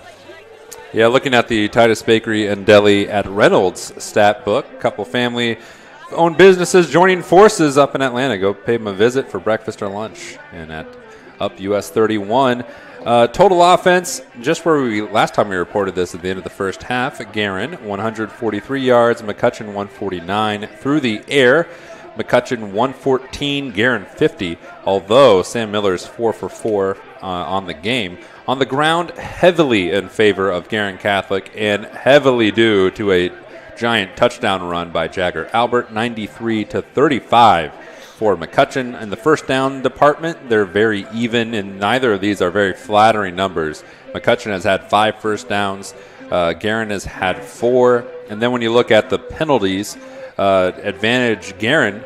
Guerin has had 1, and that's just for 5 yards. McCutcheon's had 5, and that's for 36.5 yards. That's how precise our stats are. We got half yards. I like these. These numbers make me happy. We get ready for the second half. A couple key contributors so far in this game. We mentioned Sam Miller was 4 for 4. Jagger Albert has had 9 carries for 78 yards and a touchdown. He's averaging 8.7. Through the air, no one has more than 1 catch, but Max McGreal so far on pace to exceed his 1-catch record against McCutcheon. He had 1 catch for 20 yards and a touchdown. Last year, he's got 1 catch for 23 yards and a touchdown. This year, for McCutcheon, Micah Bryant, their quarterback, making his first career start, is 5 for 12 for 114 yards and a touchdown. He has thrown 3 straight incompletions. He is averaging, though, 23 yards per completion on those 5. Their leading rusher is Brad Gagnon, who has had 5 carries for 25 yards. That's an even 5 yards a carry. What's interesting with McCutcheon is they've barely gained more yards than they've lost. They've had a lot of negative plays so far, at least 4 on my first glance. Leading receiver, no contest with Leighton Gibbs McGovern, who has had 2 catches for 90 yards and a touchdown, although one could make the case that Josh Garcia has been more effective with his 3. I mean, obviously not in the scorebook, but he has been a more reliable target with a couple of his grabs. He got a first down. It's not as flashy as Gibbs McGovern, but nobody's been as flashy as Gibbs McGovern so far in this game. No, a big, 80-some-yard touchdown does stand out a little bit. I wish that I could run 80 yards for a touchdown. I don't know if I could run 80 yards right now is more of the problem. I might keel over on about the 30-yard line, be able to crawl an extra 5 yards, and then pass out at the 25. But, I mean, that's beside the point. There's a reason I never played receiver. You did play offensive tackle. Have you ever watched Last Chance U? I have not. In the first season, there's a Ronald Ollie who was a breakout star in the first season. His punishment for breaking team rules every once in a while, they'd make him roll like yards on the football field. So start at the 50, have him roll to the end zone. You could do that. That's just mean. That's what they'd do. He'd be really dizzy afterwards. I've been rolled down a hill before. That was enough rolling for me. It's a little bit of a PTSD type thing. Oh, I'm sorry to bring it up, Trevor. Yeah, it's my childhood has a bunch of memories I keep trying to hide, but yeah. Well, this is a very in-depth discussion. Yeah. Anyway, football game on hand. We're getting ready for a third quarter to start off with 12 minutes on the clock, and Guerin will receive this one. And wiping away all of Trevor's worries, Bryce Butcher sends it deep, and it will be run back by Nickel. Max Nickel was a running back before, has a nice jifty move, gets across the 40. He's still going across the 50-yard line. Strong field position coming up for Guerin Catholic, and a little shove between the two competitors. I think if Chris Berman was doing that, you get a little bit of a whoop and another whoop. He most certainly would. There was a little tussle. Brady Fine did not like the end of that play against Guerin, but McCutcheon definitely didn't like the end of the play. Fantastic field position for Guerin Catholic. What a run back for Max Nickel. Yeah, great job going ahead and making people miss, finding your way into phenomenal field position, see if Guerin can go ahead and add on to their score. And the last time Guerin was in this spot, that's exactly what they did. Jagger Albert, the tailback. It goes to him. Harangued down, gain of 3, maybe 4. That was a big missed opportunity there by Guerin, as on the outside they had Elijah Edwards one-on-one with defensive back. If he goes ahead and seals that block, that provides Albert a cutback lane further outside, and there was nobody else around that corner. Could have been running for a while. Albert is creeping up on 100 yards. He's now at 81 on his 10th carry. That was just a 3-yard gain, but an effective one. Keeps Guerin on schedule. 2nd and 7. The 11th carry goes nowhere. He lost the ball. Turnover, McCutcheon.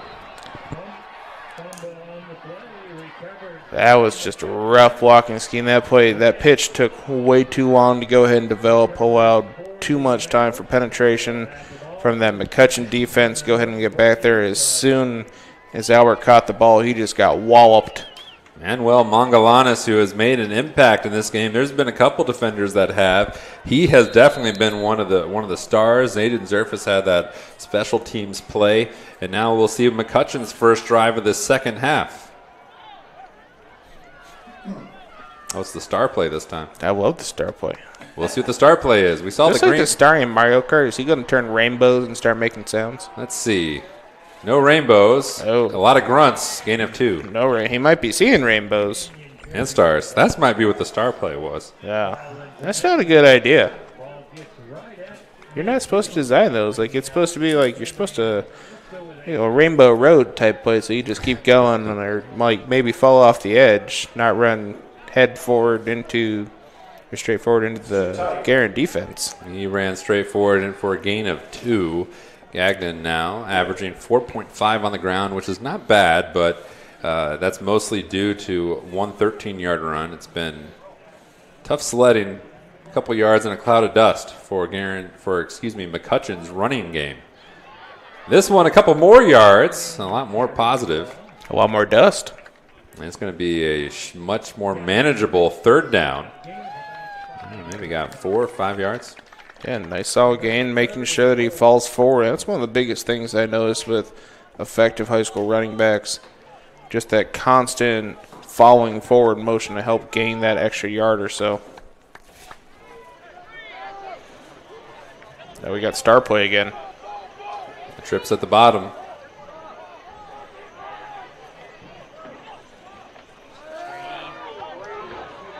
It's the speedster, Gibbs McGovern, and he's fighting. Got to the 45, a little over the 45-yard line. I think that's significantly short, about a yard, 2 short. Yeah, they left Jaden Lawrence and one other receiver out there to try and help block for Gibbs McGovern, but a phenomenal job of collapsing that quick outplay there by the Guerin Golden Eagle defense. There's Zerfus, the up man.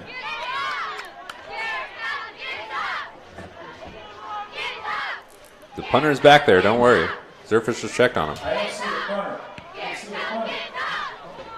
Gets it away. Nice punt, a lot of air time. Good fair catch by Edwards. Took him right down on his booty.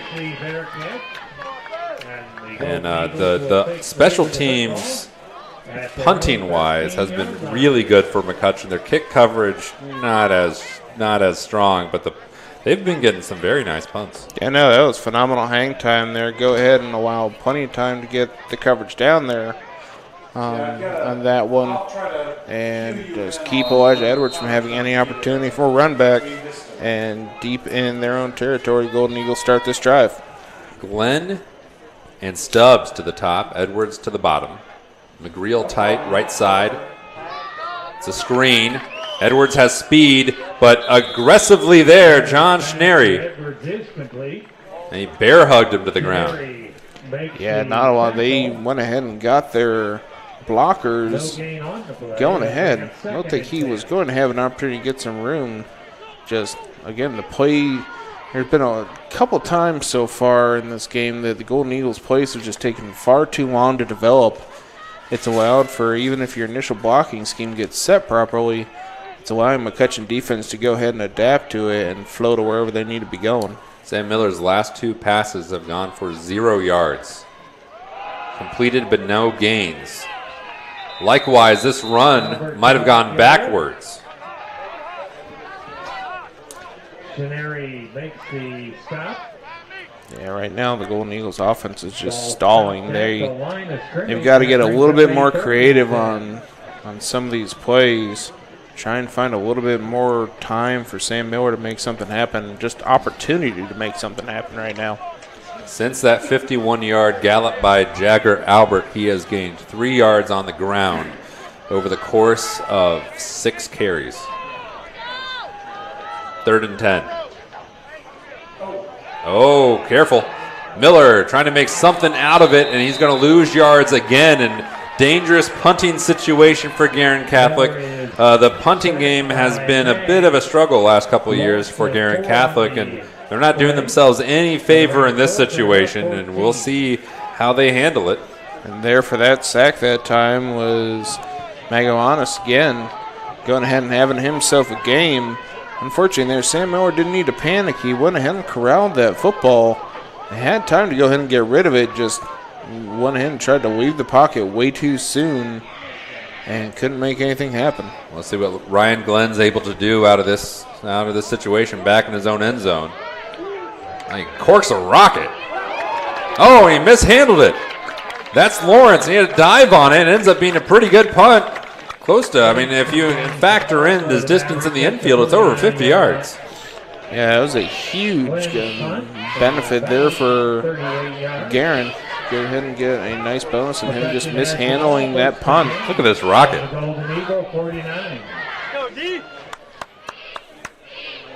Man, he just hit that off the barrel of the bat and smoked it into center field. Yeah, he didn't go ahead and get himself in position to catch it. Went ahead and tried to do it on the run to his side.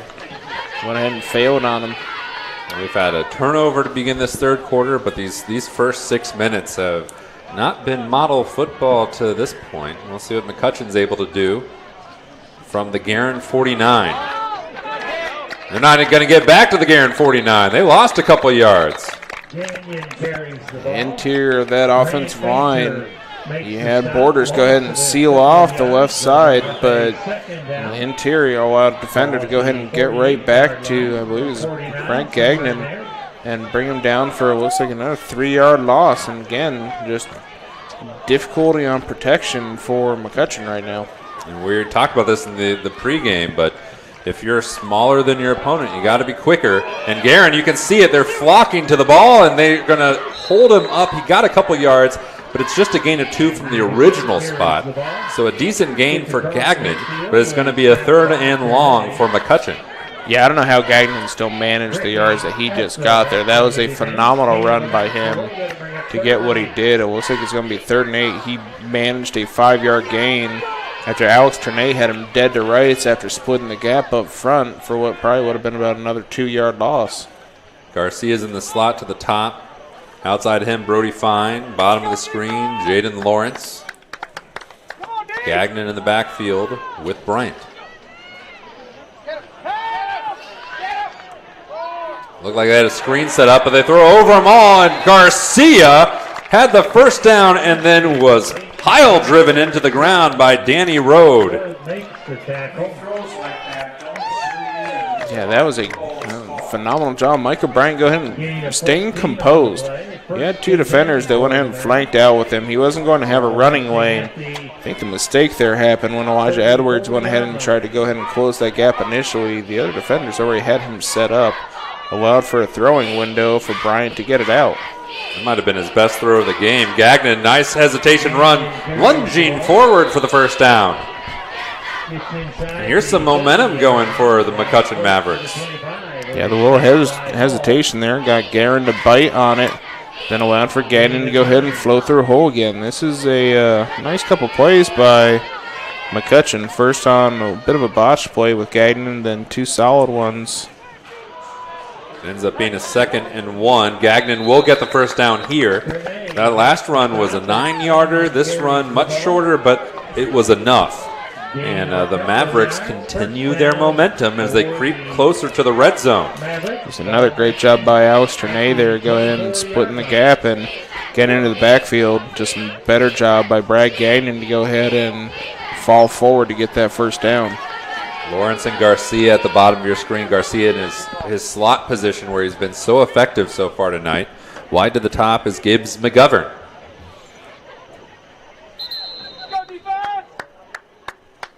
But a whistle. And Gagnon has to sub out. He was fiddling with his helmet as he was jogging off screen. And Ivan Escalera subs back in. Escalera, 3 carries, -2 yards. And we'll see what McCutcheon does here. Just go inside 4 minutes to go here in the third quarter. Quickly moving third quarter.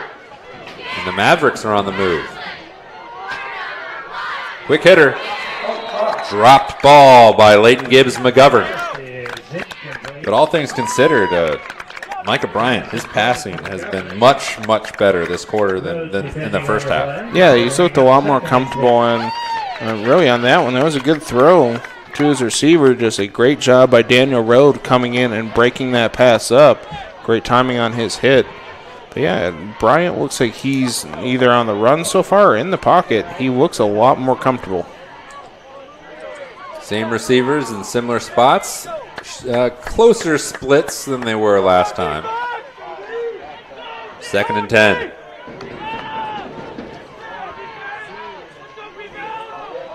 Hand off to Escalera, his first real positive run of this game. He had a 2-yarder earlier. That one's 3. That's his best play. It was a great job there by the McCutcheon offensive line to go ahead and picking up the blitz. He still only managed about 2 yards on the gain. But the inside linebacker blitz that Guerin threw at him completely stonewalled right at the front. 3rd and 8.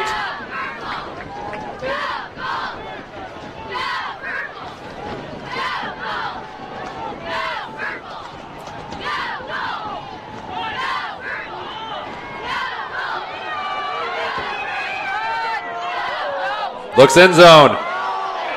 He's there, but out of play. Lawrence just too far outside, and it's 4th down.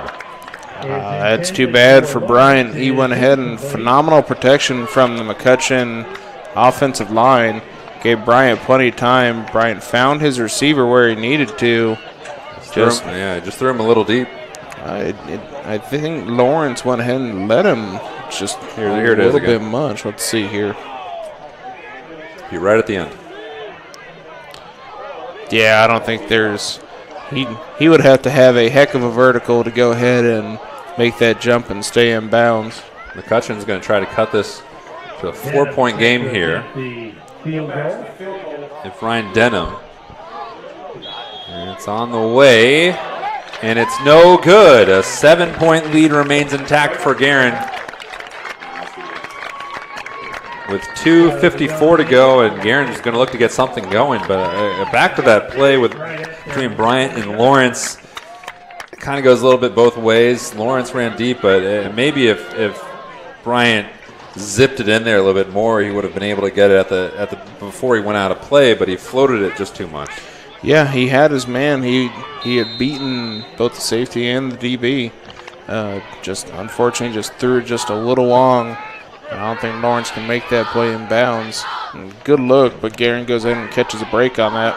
Opportunity missed, but we'll see if Guerin can make McCutcheon pay for it. High formation behind Miller. Up to the up back and going nowhere. Zayden Zerfis had him from the front, Lair from the back, and Mangalanis from the outside. Yeah, Zerfis and Lair going ahead and getting that initial hit on him. Just had nowhere to go. Luckily, he's just going to go for a solid no gain, not actually taking a loss on that. But again, this Guerin offense has got to find some sort of way to get creative. Just running straight forward into this McCutcheon defense, they've all of a sudden got a lot more stagnant and have not allowed anything to come through. And this may be telling, Trevor, but Borders is not in on that defensive line. This is the smaller unit, relatively speaking. They get good penetration, though. Here's the screen. Get it out to Hall. He's across the 20, and he gets across his numerical yard line, the 25. Decent gain on that second down. We'll see what Guerin can do on third. Yeah, I'm a little bit surprised that the blitzer there did not just go ahead and stay on his track to the quarterback. If he goes ahead and makes Miller panic a little bit more, he might throw that incomplete. But instead, it goes ahead and finds complete pass to Hall, and Hall makes one man miss to get a solid 6-7 yard gain. And all of a sudden, this is third and manageable again. Still way too much penetration being allowed by Guerin right now. That's the first positive yard completion for Sam Miller since early in the second quarter.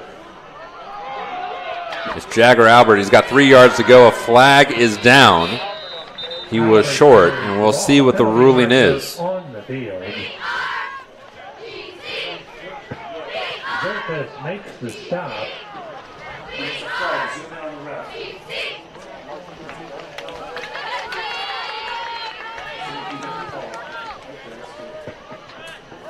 Go ahead, Mr. Official. Illegal motion on the offense. Obvious decline. Fourth down. So Guerin already on their play can't convert on Albert's run, along with an illegal motion penalty that gets declined, and McCutcheon's going to get the ball back unless Guerin pulls a little Zayden Zerfas. Yeah.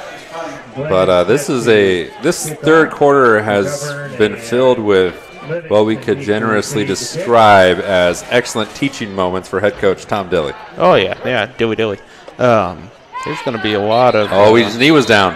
Oh, no. This quarter has gone the complete wrong way for Guerin.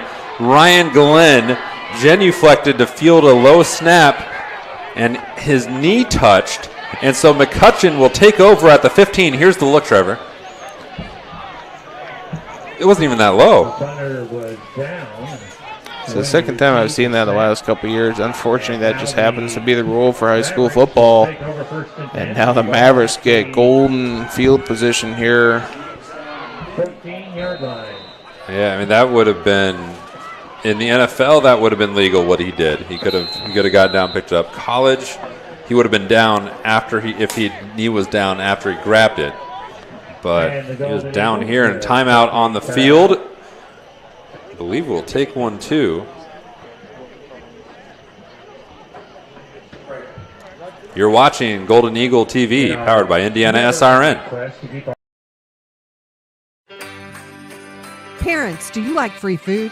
Hike it on over to Prodigy Burger and Bar, where Monday is family night and kids eat free. Every day you can find daily specials featuring craft burgers, tacos, wings, and more. Prodigy is now playing the NFL Sunday Ticket on more than 25 TVs, so you won't miss a second of your favorite teams. Prodigy also caters, hosts private events, as well as dine and donates. Celebrate your school spirit with us at Prodigy Burger and Bar. More than just burgers, located in Clay Terrace in Carmel.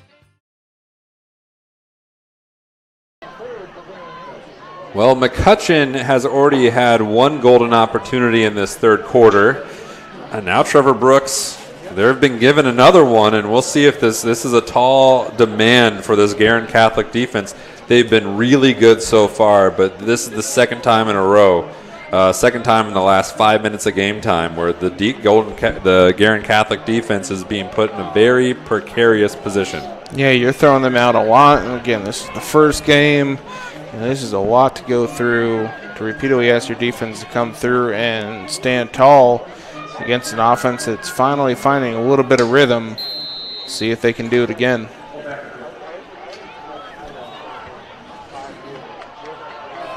First and 10 play, Gagnon. Good run. He was hit. He was popped right in the numbers by Braden Hall. And then the Guerin Catholic wanted a flag. I think this was just off camera. Colby Borders was pleading his case. Guerin's pleading theirs. There is a flag down. Borders talking to the white hat. He's getting consoled by his teammate, Leighton Gibbs McGovern. and it's unsportsmanlike against Colby Borders. Those can always be tough situations, Trevor. As you well know, former offensive lineman at Fishers, that sometimes it's not the first guy. It can be the second or the third. Or usually they pick on the bigger guy. It's a little unfair. Or maybe that was just my experience. Yeah. It's something about offensive linemen that I'm like, all right, well, he's a lot bigger. We're really just going to throw the flag on him instead of the tiny guy. Well, now we have 87 seconds to go here in the third. And we'll see what McCutcheon, they've had these opportunities. This one more self-inflicted than the touchdown attempt last possession. Especially since it was after the play, so they lose the down as well for that penalty. It's see if they can recover. It seems they keep getting close to capitalizing, and it just goes away all of a sudden. No, it's 15 yards on that play. Bryant airs it out, looking end zone, picked off! Luke Moody, he's going to try to run it out. Dangerous play, young fella. Guerin will start over at the 5-yard line, but a turnover, first interception of the season. Luke Moody's first interception of his career. Yeah, and that's the issue with a young quarterback, is that a lot of times you're just going to get a ball thrown up airily. He's done it a couple times tonight, and he had pressure coming at him from his backside. Goes in and lets loose, not really anywhere close to finding Garcia. And Moody goes ahead and returns it. Probably should have went ahead and taken the knee in the end zone. But one way or another. First interception in your career. You got a little excited. I never had an interception in my career. So well, then if you did, you would have been really excited too. Yeah, I'm going to try to take it out of the end zone. I don't know if I would have gone beyond the 5-yard line either. Well, we'll see what Miller does. Can they get beyond the 5-yard line? They will. Jagger Albert fights forward up to the 10, maybe got to the 11. Canary makes the tackle, gain of 5. Looks like we might have another cramping situation on the field for and an official's timeout as well. It's been an interesting third quarter. As electric as the first half had been, this third quarter has been interesting in the reverse capacity. We've seen a lot of coachable moments again. I think you're going to get a lot of high fives in the defensive film room tomorrow. Both defenses have done a pretty good job of finding ways to make plays, but both offenses just keep finding ways to shoot themselves in the foot, either by penalty or poor execution. Let's take a peek at our Titus Bakery and Deli at Reynolds stat book. The yardage gained hasn't really improved that much here in the third quarter. Guerin has lost 2 yards. McCutcheon's only added 38. So for the game, it's 187 for McCutcheon, 141 for Guerin. McCutcheon has 128 of them through the air to Guerin's 56. Guerin's outrushed McCutcheon 85-59. Both teams, or Guerin has fumbled once. McCutcheon's turned it over through the air one time. First downs are almost even. McCutcheon 6, Guerin 5. Albert, urged on by the spectators, gets close to a first down. Nice job just going ahead and continuing to pummel his way through. Gets Albert another first down as we creep closer to the end of the third quarter here. And 92 yards on the ground at this point. We'll see if Guerin does another play. It doesn't look like they're going to. But Guerin, they take their lead, which has been threatened multiple times in that third quarter, to the fourth. The Guerin Catholic Golden Eagles on high school football opening weekend lead in the fourth, going to the fourth quarter, 14-7 on Guerin on Golden Eagle TV, presented by Indiana SRN. Hello, my name is Sean Kroll, and I've been a part of the Indiana SRN family for the last 9 years. Last year, we streamed a record 326 sporting events around Central Indiana. All the other guys broadcast basketball and football, but we at Indiana SRN also air volleyball, softball, baseball, and even golf. But we need your help. To continue our mission, please help us by contacting Coach at indianasrn.org. Indiana SRN, where you're always in the game.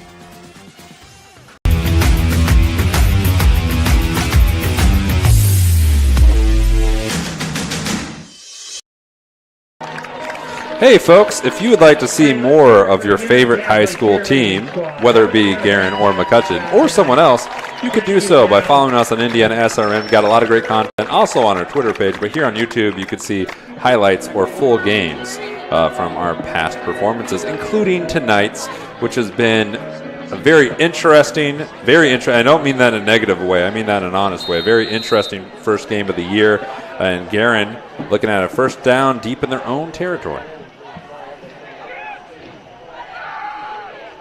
Miller in trouble, gets it away just in time, up the middle! Oh, he overthrew him. And they did a great job. That was a beautiful play call, running Elijah Edwards in the motion, pretending that they were going to fake a handoff or hand it off to him. Had his man right up the seam. I believe that was McGreal, and just slightly overthrew him. Otherwise, he might still be running. It was either McGreal, a couple options there, McGreal, Glenn, or Stubbs, but he had him, and that is actually Miller's first incompletion of this game. He's 6 of 7 for 56 yards, and he could have had at least 56 more on that play. And here, 2nd and 10. Albert up the middle.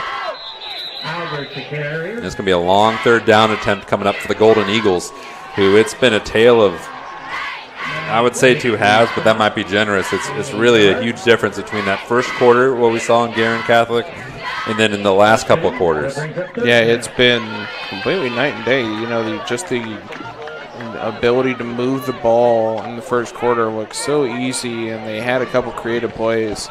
And then we saw in the second quarter McCutcheon bringing Colby Borders, and he's actually now back here for this series to go ahead and change it up again.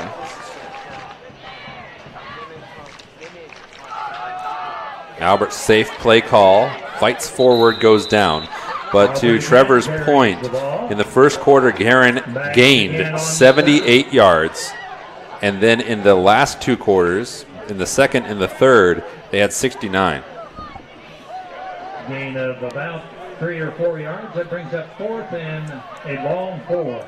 It's been, and the play calling continues to be fairly conservative. You see on that third down, on both second and third down, they don't put the ball in the air. They go ahead and continue with a running game that has been, you know, they had a couple good first downs on this drive to end the third quarter via running plays, but outside of that, it just has not been there the last 2+ quarters, and they just are not taking many other shots with the passing game, going ahead and just trying to continue to game manage with Miller and see if their defense can keep bailing them out. Well, we see the last time Guerin Catholic tried to punt, it went really bad. Room for redemption for Ryan Glenn back there on his own 10. He corks another blast. This time it has better hang time. It's bobbled, picked up barely by number 11, Kayvon Livingston, and then he got ridden down. Max Nickel got decapitated, not literally, figuratively. Yeah, Daniel Rode and Nickel both there going ahead and swamping the returner. Had no chance to go ahead and make anything happen after bobbling the ball there. And McCutcheon takes it back over at at their own 45. A quick score update from the Indiana SRN family of networks. Shenandoah, I could say a slight upset over, beats Cecina 14-13. And last time we had that update, Cecina was winning that game. We'll see if McCutcheon can do likewise, but the referees are saying, hold up, folks. Ooh, and another close one. Covenant Christian squeaked by Jennings County 52-14. And at least they kept it close, Trevor. Yeah, that's a rough one. And especially you start after everything else that they've gone through this summer. It's going to be a quiet bus ride home. I've been on a bus ride like that before. Buffalo to Eastern Ohio after a baseball game that we lost 13-0. But that's a lovely drive. It was something. Hand off to Gagnon. Oh, he has such a great head of speed, and his power got him over to the 7. He gained that 5 yards on merit, and then the force he had running got him the extra 2. Yeah, that initial burst that he has is really strong. go ahead and gain him, like you said, about those first 5 yards strictly off of that. Now you got about 2nd and 4.5 yards. Gagnon has 52 yards on 13 carries. We'll see what he can do here. Good surge by the second group of the Golden Eagles after he was tied up on the first one. It'll be 3rd down. He didn't get much. Got 1 yard. 3rd and 3. Great job standing tall. Looks like Dylan Baker there, or Balser, going in and coming in, helping stonewall him at first, and then, like you said, that second surge to take him down. Big 3rd down. Here's the 3rd and short. McCutcheon's got a lot of experience in this situation over the course of this football game.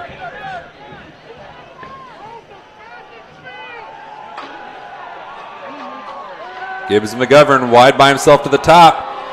Bryant looks the other way and throws this one really deep. He's got a cannon, and a flag is down. Moody was laying on his back. He's looking for confirmation. And we'll see. This could be a huge ruling. I think Moody had a bit of a hold on him. Just go ahead and try and keep him from. Yeah, it's against Guerin. Here comes the. We'll listen in to the determination for Mr. Whitehat.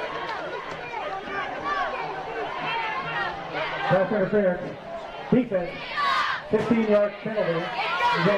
First down. That was either against Moody or one of the corner or one of the safeties. I think Moody was holding on, saw what the ball was doing. I think he believed that was his only option left. Turns out to be a big benefit for McCutcheon if they get to keep this drive alive. See if they can find a way to capitalize on these golden opportunities. That's Moody at the top, shadowing Jaden Lawrence. With the exception of, well, all of the Guerin defensive backs. Trevor pointed this out earlier, giving big cushions. Bobbled snap. Gagnon lands with it and is rolling forward. His jersey might be stretched out, but he still fought close to a first down on a bobbled snap by Micah Bryant. If you're the Guerin coaches, you've got to be shaking your head a little bit there as Bryant it just popped up into the air. And luckily Gagnon was aware enough to go ahead and pluck it out and goes ahead and starts chugging along and finds himself a good 6 yards or so. That was a good heads-up play by the sophomore, Brad Gagnon. Check this out. He was in his league as a middle schooler. He was the offensive MVP as a 7th grader and a defensive MVP as an 8th grader. And clearly he's got a pretty sharp head on his shoulders as he was able to snap into that play and then makes the presence of mind to make something out of it. Yeah, I think McCutcheon's got a good one for a little while here.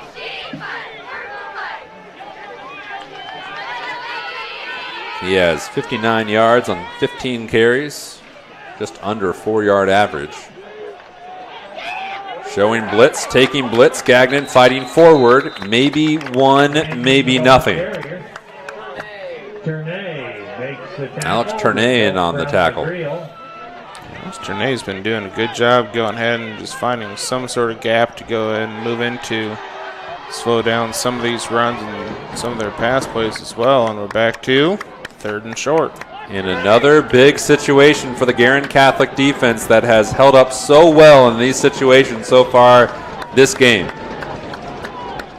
The stands rumble.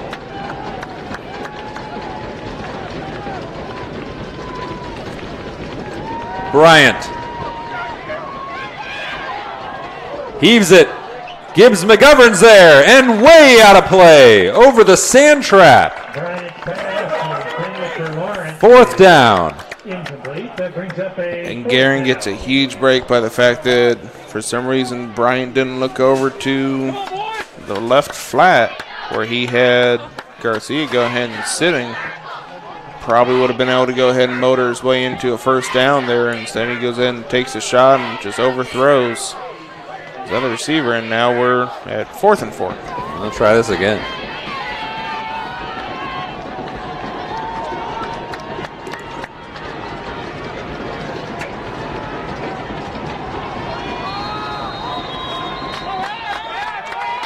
Timeout, McCutcheon.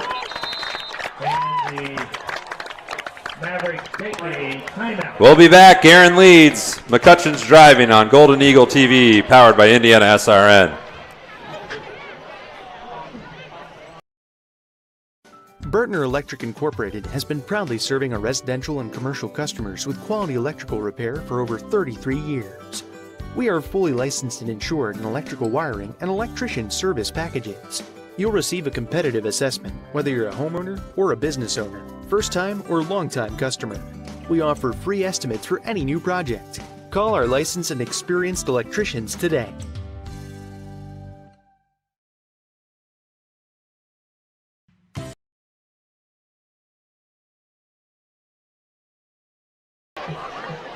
Welcome back, folks.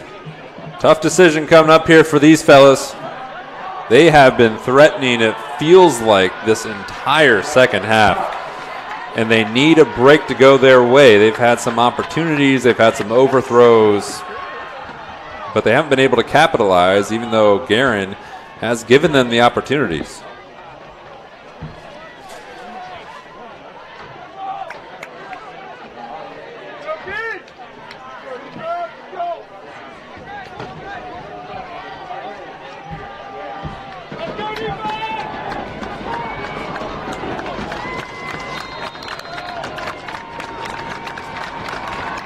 Fourth and 4.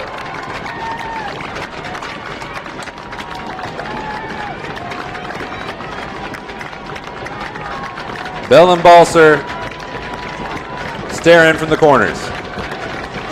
Balser blitz. He's picked up. The throw is high, and it's a turnover on downs.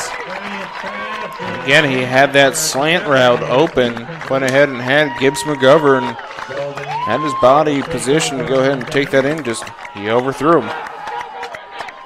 Here's Guerin's offense. Now the question for McCutcheon has been this half, and so far the answer has been they haven't been able to. They haven't been able to capitalize with the great field position they've had.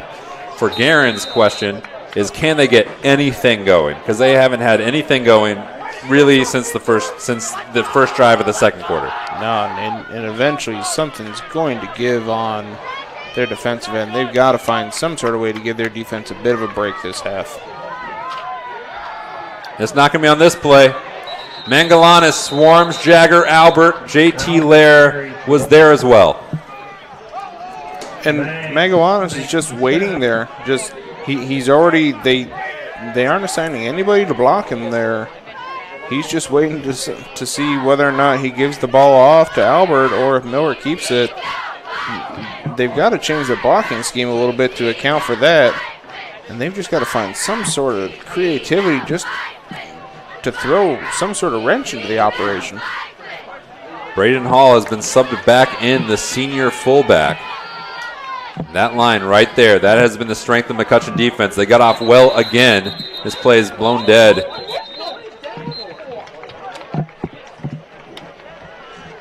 Playing through the whistle, both Jagger, Albert, and JT Lair.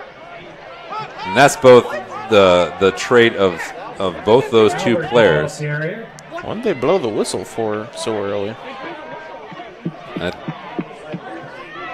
I don't know. Inside 7 minutes to play. Really anything from Guerin's offense would suffice. They just need a couple first downs, really. Producer Jerry believes he must have been down at some point early, because he did. It seemed like he lost yardage, or he didn't gain any. Miller, quick hitter, overthrew Ryan Glenn. He had a chance at Glenn on the outside.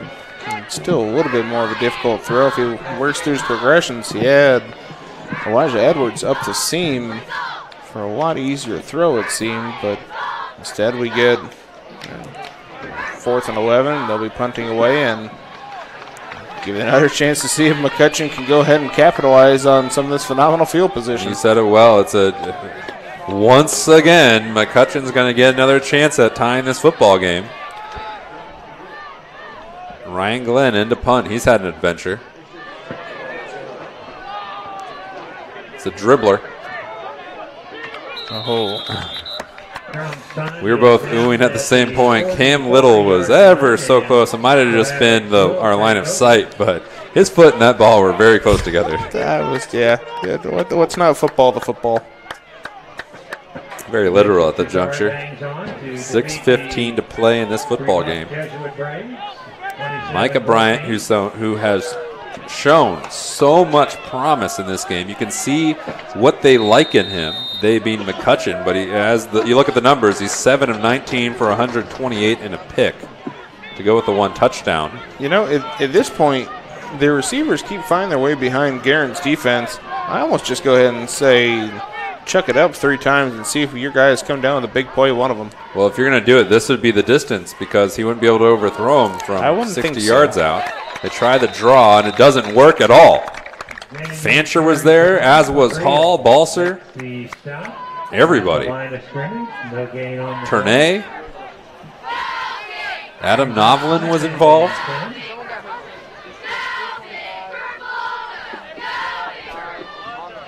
Second and 10, no gain. We got 4 wide receivers out now. Let's see if they try it now. Trips to the top. Cam Little down to the bottom by himself. He's shadowed by Moody, who's had an eventful game. Gagnon, strong run, but stronger tackle by Max McGreal. Yeah, the break there for Guerin was the fact that 74 Andrew Williams did not get out far enough on that block. If he gets out further, Gagnon runs for at least probably a first down there before he gets any sort of contact. Well, it's as eventful as this half has been for McCutcheon's offense. It's beginning to get late as we creep on to 5 minutes to go. 3rd and 6. Not that far behind schedule, but this when we looked at this game before the game, the questions were Guerin's offense. Their defense has shown up in spades. Will they do so here? Giving chase is Fancher. Bryant on the run. What a throw, what a grab, and a fantastic first down for McCutcheon. A full extension there for Garcia to go ahead and just barely off of his fingertips pulls that one in. And I think Bryant had the opportunity to go ahead and run for the first down if he wanted to. Instead, throws it just close enough to Garcia to go ahead and bring it in for first down. And again, can McCutcheon go ahead and capitalize? They're now into Guerin territory. And he got a lot of oomph on that on the run. That's Garcia's 4th catch of the game for 49 yards. He leads McCutcheon in receptions. And in first downs gained, too. Here's Gagnon. Gets it up to about 35. The ball came out, but the whistle is blown dead, and I don't think the fans on the near bleachers are going to like it.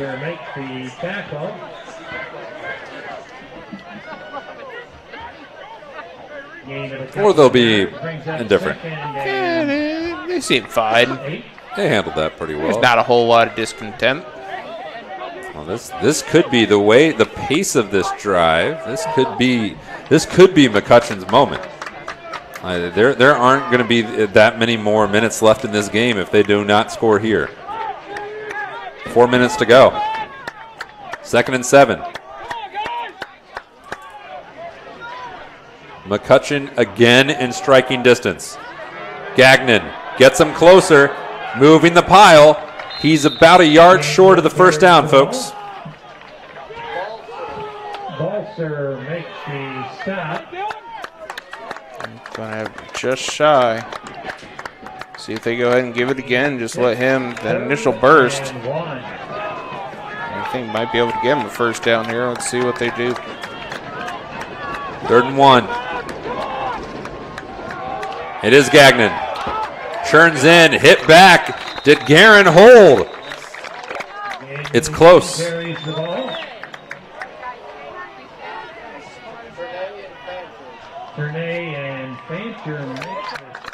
And it's 4th down. That defensive front for Guerin, while undersized by McCutcheon standards, Fancher, Gallagher, Ternay have turned back McCutcheon time and time again.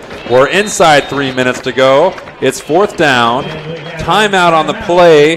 Coming up next, the biggest play of the game here on Golden Eagle TV, powered by Indiana SRN.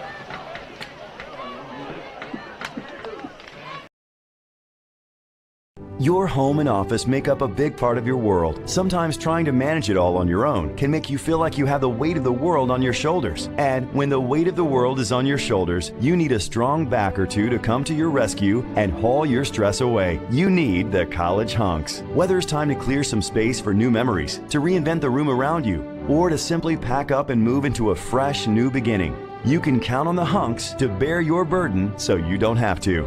Let us move you today.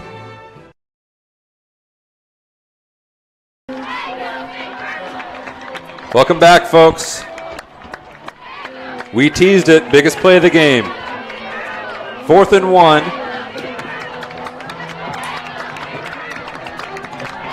Gagnon's not in. At the moment, it's Escalera. Ball on the Guerin 29-yard line. They have to get to the 28.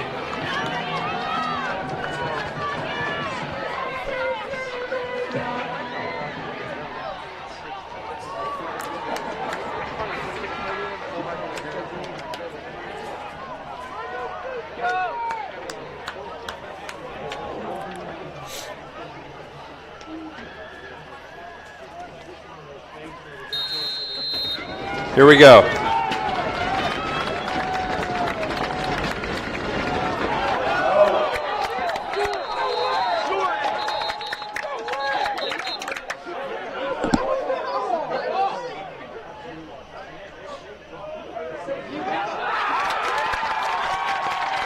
Guerin Catholic ball. They held up again. I'm not really sure what the design on there was. Here it is. Looks like he had trouble with the snap at first. It was a little altered in the get-go. He just turned and tried to lower his shoulder forward. He needed more. Yeah, I don't like that. I don't like that play call.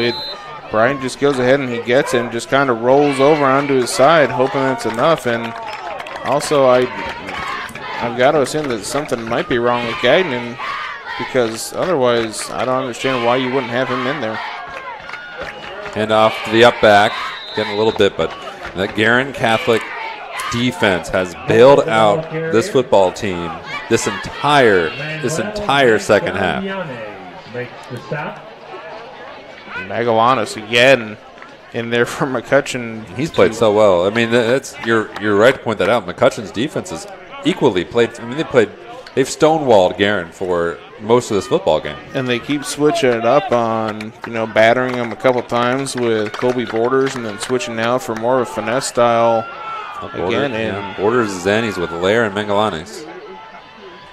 That's been their most potent unit. Here's the keeper by Miller. Oh, look out. Ooh. Crushed by Shackelford. That's something that Guerin's going to have to work on. Yeah, They've had some long developing plays, and on the receiving end of that was Braden Hall. Yeah, and that's one where Sam Miller is going to have to be coached that you throw that one away, because otherwise you're just putting your guy in harm's way there. As Hall went ahead and he took a big lick there.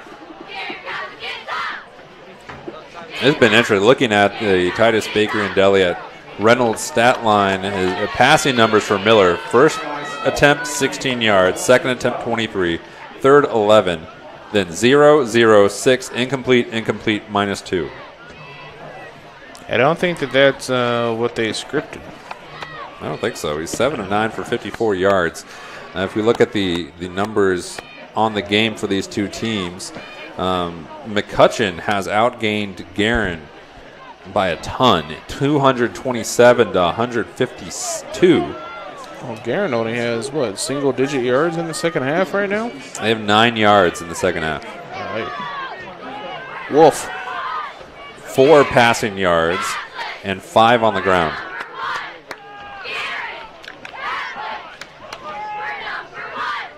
Third and 11. And McCutcheon is one stop away from giving their offense yet another chance.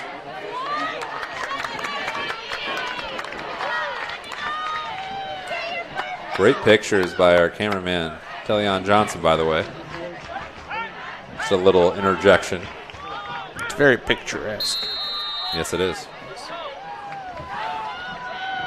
That was an insightful insight by Trevor Brooks. I like to add in those when possible. Miller flicks it. Intercepted! Shackelford to the 20. One thing that you couldn't do there, and he done did it. Jaden Shackelford on that series blew up Braden Hall and then reads Sam Miller's eyes, and it's thrown right at him. Mavericks take over. And yet again, out trots this intrepid Guerin Catholic defense. They need to do it once more.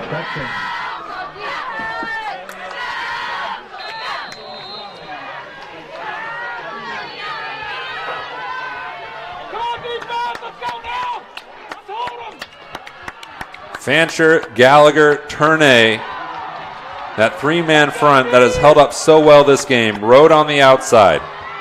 Bell and Balser, the outside linebackers. And then it's the Miami Red Hawk who false starts. He was set to go ahead and pull around the right side of the line and just went ahead and mistimed it with the center. Well, 1st and 15. That gives Guerin Catholic a little bit more cushion. I mean, you go back to that the missed touchdown pass, both of them, where Bryant overthrew Lawrence, then Gibbs McGovern. The missed kick. I mean, McCutcheon would be driving for the win if not for those.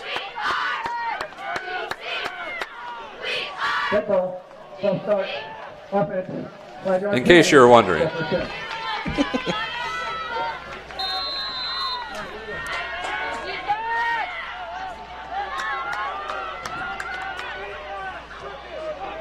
Alone by himself at the top of your screen is Leighton Gibbs McGovern. He's been such a big play threat, mostly quiet here in the second half.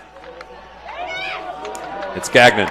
And he trips and falls by himself. Or maybe not. He most likely tripped over one of the heels of his offensive lineman. I think he tripped on the back foot of Borders. Borders is trying to cut inside, and again, we're seeing McCutcheon struggle when they have this phenomenal field position. This one is with their opportunity to tie the game. 2nd and 16.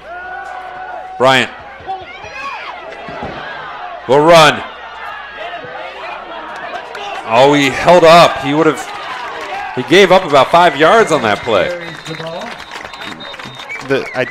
Part of the problem there was that he had to go ahead and dodge the referee.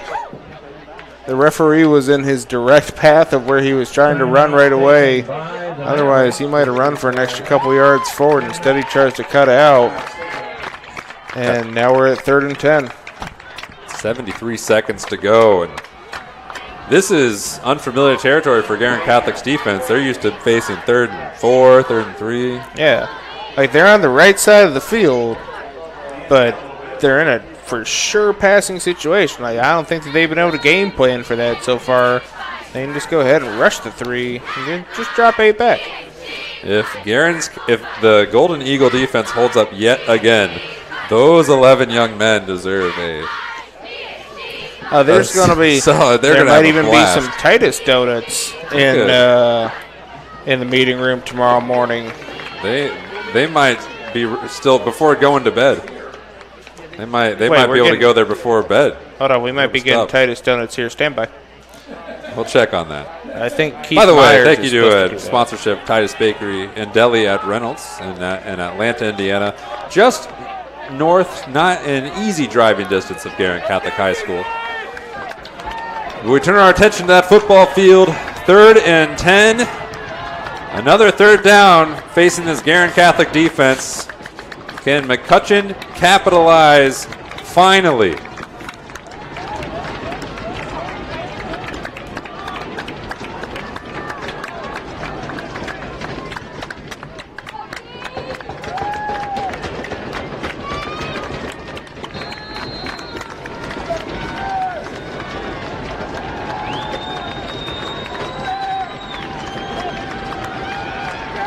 Bryant He has to throw it. End zone, tipped, incomplete.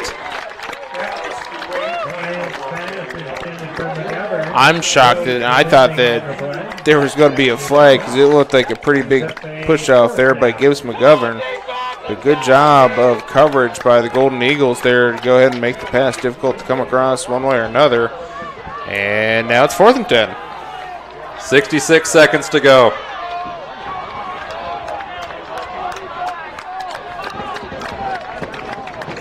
McCutcheon needs to get to the 10-yard line.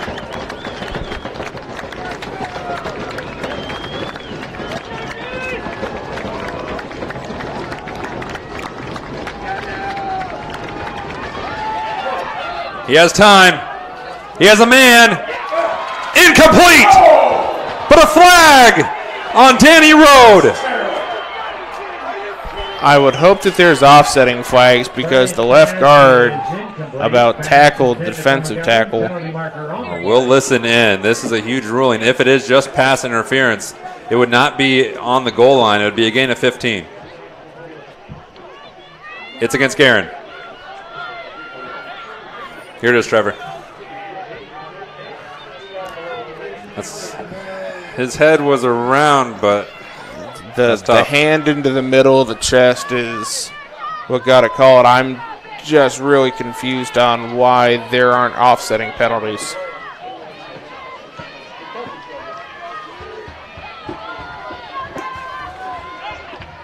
Pass interference on the defense. Penalty is half the distance to the goal. That's a little rough.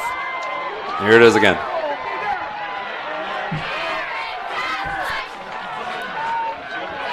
Just the 3rd penalty on Guerin this game. And it's first and goal now from the 10.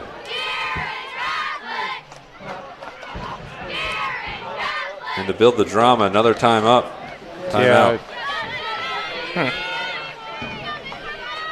Guerin Catholic takes its final timeout. Penalty marker puts the ball at the 10-yard line. So it'll be first and goal from the 10. And well, we were joking that Guerin was not in their comfort. Their defense was not in their comfort zone. They had too much yards, and well, now they are. Yeah, let's just go ahead and make it so that Guerin can find a more difficult way to win this game. That's got to be like the overall game plan was to let's go ahead and get a lead, make it so we're up by a touchdown at the half, and then make the second half as tension-filled as possible. And see if our kids can stand up to it. And so far, their defense has. As Guerin breaks huddle, our team, producer Jerry Collins, cameraman Tellion Johnson, statistician Tom St. Amand, color commentary by Trevor Brooks. I'm Jonathan Mathis. But more importantly, these 22 young men on the field, 11 of them in white, trying to do something they haven't yet been able to do this entire half, and that is break through. But the 11 in black looking to stop them again. Take it away! Take it away! Take it away! Take it away! 59 seconds to play.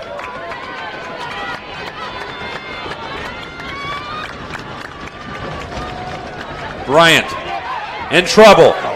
Got out of one. Looks incomplete. Broken up by Parker Bell. Phenomenal rush off the edge to go ahead and put pressure on Bryant. Great job off the other rush to go ahead and help close on. Here it is again. Let's see who was.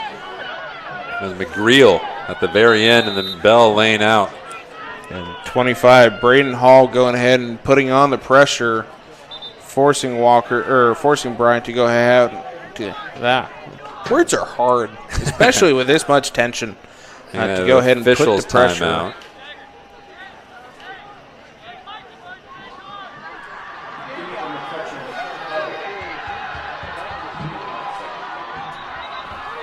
With 53 seconds to play.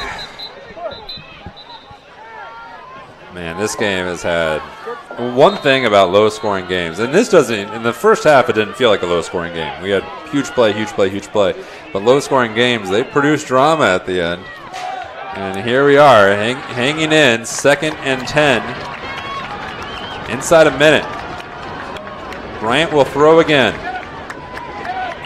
In trouble, he's eluding. Back of the end zone, and that's incomplete. He's overthrown another receiver in the end zone, and that will bring up 3rd down. That was really good coverage to force a difficult throw by Max Nickel. Go ahead and stick in the receiver like glue. Had plenty of time there for Bryant. Great protection by the McCutcheon front. Just better coverage there by the Golden Eagles. Well, here's that familiar 3rd down again. Their backs. If you look at Novlin and Nickel is literally up to the goal line. Bryant, end zone, he overthrew another receiver. That one, it was Cam Little, and here's that 4th and 10 once more. Yeah, I don't know what. Bryant's been a lot better this half, but he's still pulling the trigger a little early, and he's not working through his reads. He went ahead and saw his man going toward the quarter in the end zone, but it was heavily covered. Didn't work back towards the other side. It's like he just his throwing mode just slightly off. His elbow's a little elevated, what I've noticed, and he sailed a handful of throws. He's 8 of 24 for $142, but all he needs is 10, folks. 4th down. He launches another one. This time it's dropped. And Guerin just has to kneel it out. His most dependable target. Josh Garcia in the back of the end zone. It was this close, Trevor. Great protection again by McCutcheon's offensive line, and just that same catch that Garcia made earlier in this half, just at the fingertips, just falls just beyond on this one. And it's going to end up with Guerin being able to kneel it out for the win. Woo!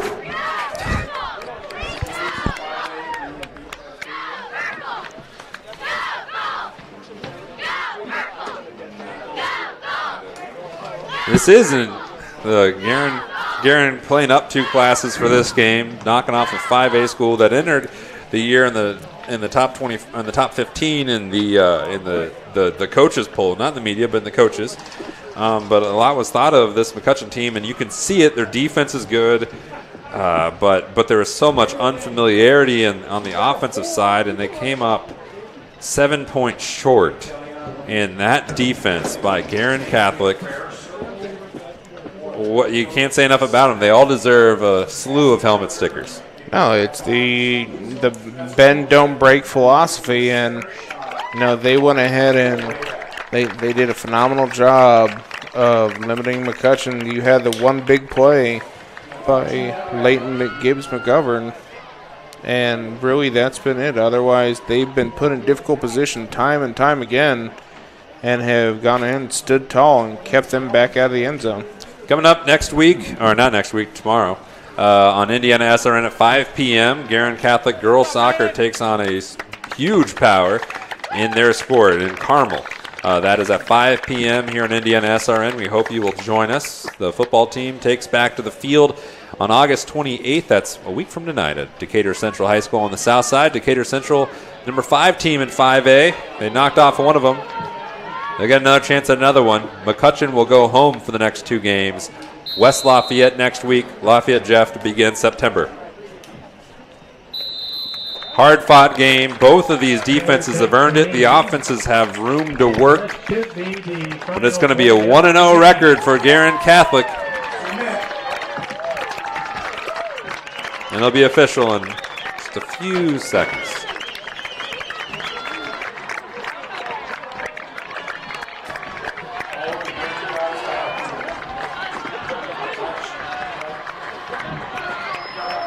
That's Dylan Balser, number 39. He's one of those defenders who's earned a celebration tonight.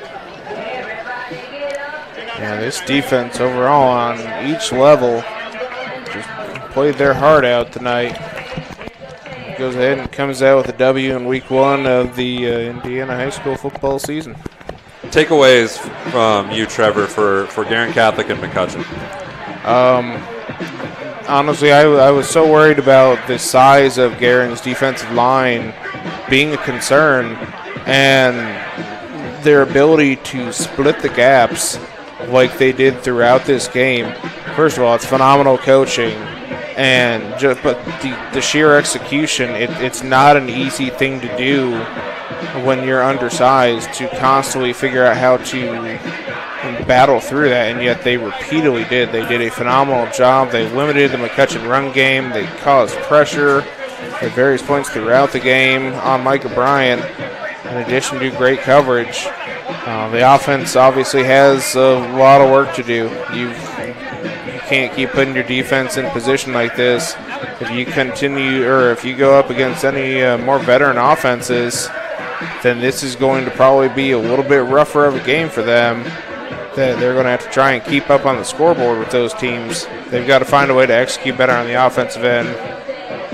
And you found a way to go ahead and grind out the game. You didn't lose yourself the game at any point. Just a good, solid overall effort and plenty of stuff that you can go ahead and coach up and work on. Some final statistics for you. Passing-wise, Micah Bryant was 8 of 25 for 142 yards, 1 touchdown, 1 interception. Sam Miller, Guerin's quarterback, 7 of 10 for 54 yards, 1 touchdown, 1 pick. The leading receiver for Guerin with 2 catches was Braden Hall, although he wishes the second one didn't happen. So we'll focus on Max McGreal, Miles' older brother. He had 1 catch for 23 yards and a touchdown, equaling his efficiency from last year's game. On the ground, Jagger Albert, 18 carries for 97 yards and a touchdown. For McCutcheon, the leading rusher was Brad Gagnon, who had 22 carries for 71 yards, a 3.2-yard average. Penalties, McCutcheon had 7 for 56.5 yards, Guerin 3 for 30. Total yards, Guerin was outgained 232 to 151. Well, it's been fun, folks. On behalf of everyone here at Indiana SRN, Jerry, Tellion, Tom, Trevor, I'm Jonathan. Thanks for joining us. Guerin Catholic winners week 1, 14-7 on Indiana SRN.